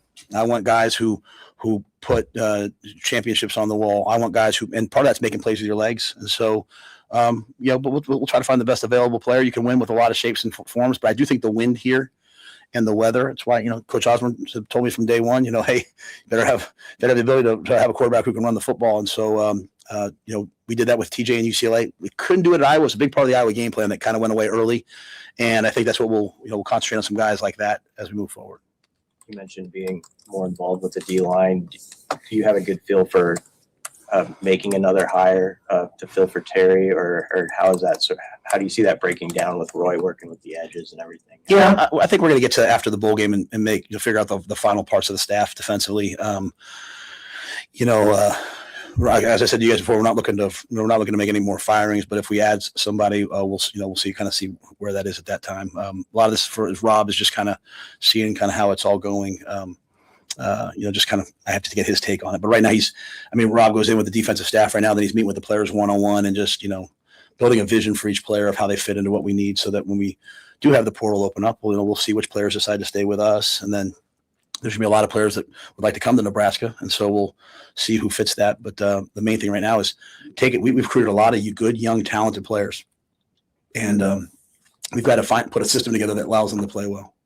Matt, I think Justin Rhett's your only Las Vegas native, and I think he's a Bishop Gorman kid too. How excited is just he to get home? Yeah, you probably have to ask him.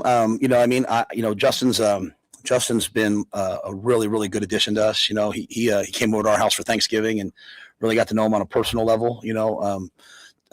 Justin eats gluten-free like my whole family, not me, but my family does. And so he's just a really, really talented young man, a really good person, and just kind of, waiting his turn. Had a concussion in camp to hold him back a little bit. But, I think you'll see him play a good bit in this game. And I think you're going to see really good things with him moving forward. But I'm sure he's happy to get back there and see all his family.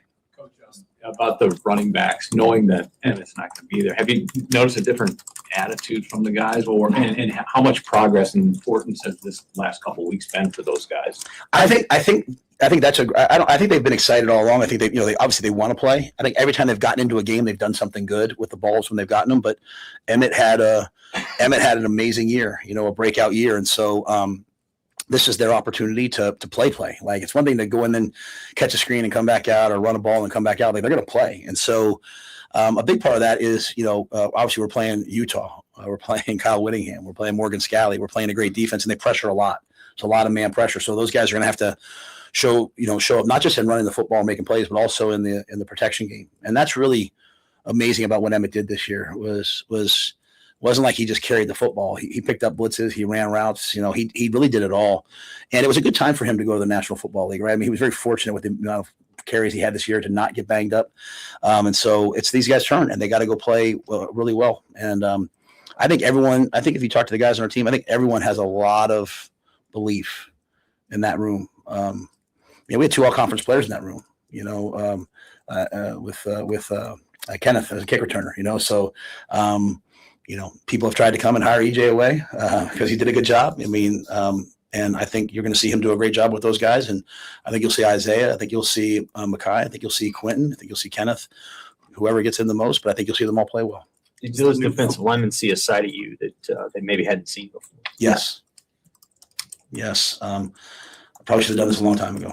So we all have to live with our decisions. We have to live with our regrets. I think sometimes as a head coach with an organization this size, you feel like you have to let your coaches coach a little bit.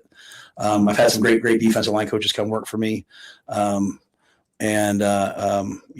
just probably didn't get involved enough. I'm not Newt Rockby. I'm not saying that, but I do think them seeing me as a football coach is a really good thing. And, like I said, I put my hat on backwards. I just become Matt. Take my hat off. I become Coach Rule. I would take my hat off here. I never wear a hat in here, but my hair looks a mess right now because I'm wearing a hat. And I didn't want to keep it on backwards. I thought that was a bad look. But no, I'll brag about myself for a second. Riley was like, I don't understand why you just don't do this full time. Well, it's kind of hard to do it full time. But me and Phil can do it together, and we're doing it at a high level. And we have another guy that, is helping us kind of temporary. That's great. D-line guy that hopefully can help us at the bowl game too. But I do think it brings a different relationship, and it brings a different intensity, to things. Sierra said to me, he said, I think you should do this, be this person all the time. And so that's why, I said what I said to Seth, I understand people's frustrations and things like that, but if anyone ever just understood what we walked into, they'd be like amazed at what we've done behind the scenes. And so I had to do a lot of that stuff because someone else didn't do it. I shouldn't have had to do it. Some people take over programs, they don't have to do that. We had to do a lot of stuff. And so now I get to be more involved with the football. And I think we made some great hires. I think we'll make a couple more great hires. And I think we'll continue to make progress. I don't know that it'll ever be as fast as everyone wants. Someone's going to lose the game tonight. Someone's going to lose the playoff game tonight, and that fan base is going to be frustrated. And so I appreciate that. I love it. I'm just trying to do what Coach Hoiberg did, man. Just keep building and building and building. And so, but I do think, Sam, coaching football for me is a big part of this. And I did what I had to do for the first couple of years to get a lot of things where they are. But between Susan and Haven and Courtney and Troy, like that stuff's all built now, right? Pat Stewart, the addition of Pat Stewart has been so beneficial. Like there's so much stuff that he gets done that, I was doing before. So I can now go back to kind of this. Okay, there is Matt Rule, and that was a fascinating press conference. There was, there's probably a minute or two left still, I would guess, but he really has gone there a couple times now. He never used to be like that. He never did at first, and maybe some of this he would just tell you like, hey, this is what I had to say when I got here, and this is what I have to say now. But he was always really careful about saying things about how he felt about how the program was when he got here. And now he's asked the reset question, the very well asked reset question by our good friend Steve Sipple. And he's like, whoa, no. Do you guys not know? This thing was a disaster. We've sucked for 10 years, which is, I don't know, fascinating from a variety of different locations. I mean, he's probably a little frustrated that it hasn't grown more, and he's probably hearing it from a lot of different angles, and I don't know, there's a lot to that. So we'll have some things to dive into next week. But let's take a break. We'll get to the polls. We'll tell you what to watch after this on 1620 The Zone. Big names, big games. We've got them all. 1620 The Zone. Running a business means wearing multiple hats. So if you're like me, you probably started out using your personal phone, taking client calls and texts nonstop. As my business grew, I needed something smarter. That's when I switched to Quo, the #1 business phone system. Quo works right on your phone or computer. No carrying 2 phones, no clunky landline, just one easy app you can try for free. Your team can share one number and handle calls and texts together like a shared inbox. Any teammate can jump into the conversation, so customers get faster responses. And Quo's AI assistant summarizes your calls and responds to customers 24/7, so you never miss a lead or opportunity. All this starts at just $15 a month. That's basically 2 coffees. You can even keep your current business phone number. Find out why 90,000 businesses trust Quo. No missed calls, no missed customers. Try Quo for free at quo.com/sports. That's quo.com/sports to try Quo free. QUO.com/SPORTS. My uncontrollable movements called TD, tardive dyskinesia, felt embarrassing. I felt like disconnecting. I asked my doctor about treating my TD and learned about Ingrezza, valbenazine capsules, a prescription medicine clinically proven.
for those of you bowl game sickos out there,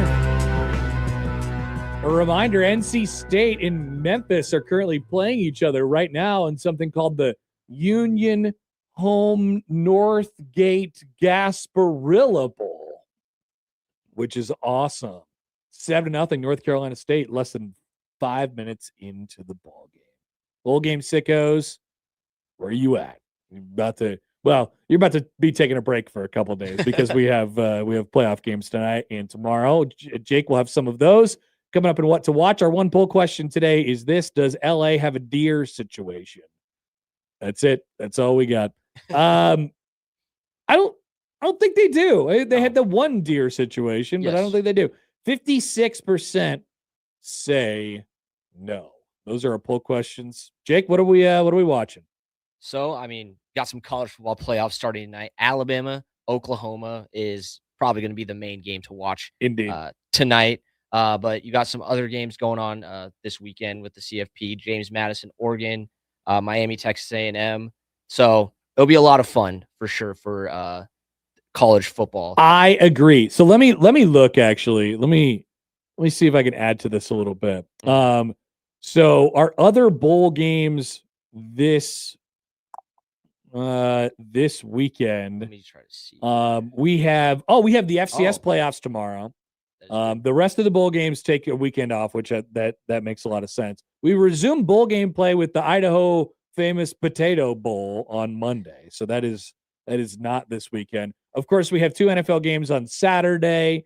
We have the Eagles and Commanders at 4. We have the Packers and the Bears at 7:20. Then we have a full slate on Sunday with a whole bunch of good games. Local basketball this weekend. Nebraska taking on North Dakota. That game is Sunday at I think it's a late game. That is an 7 p.m. start. The Nebraska women, by the way, are home on Sunday as well against Cal Poly at 11 a.m.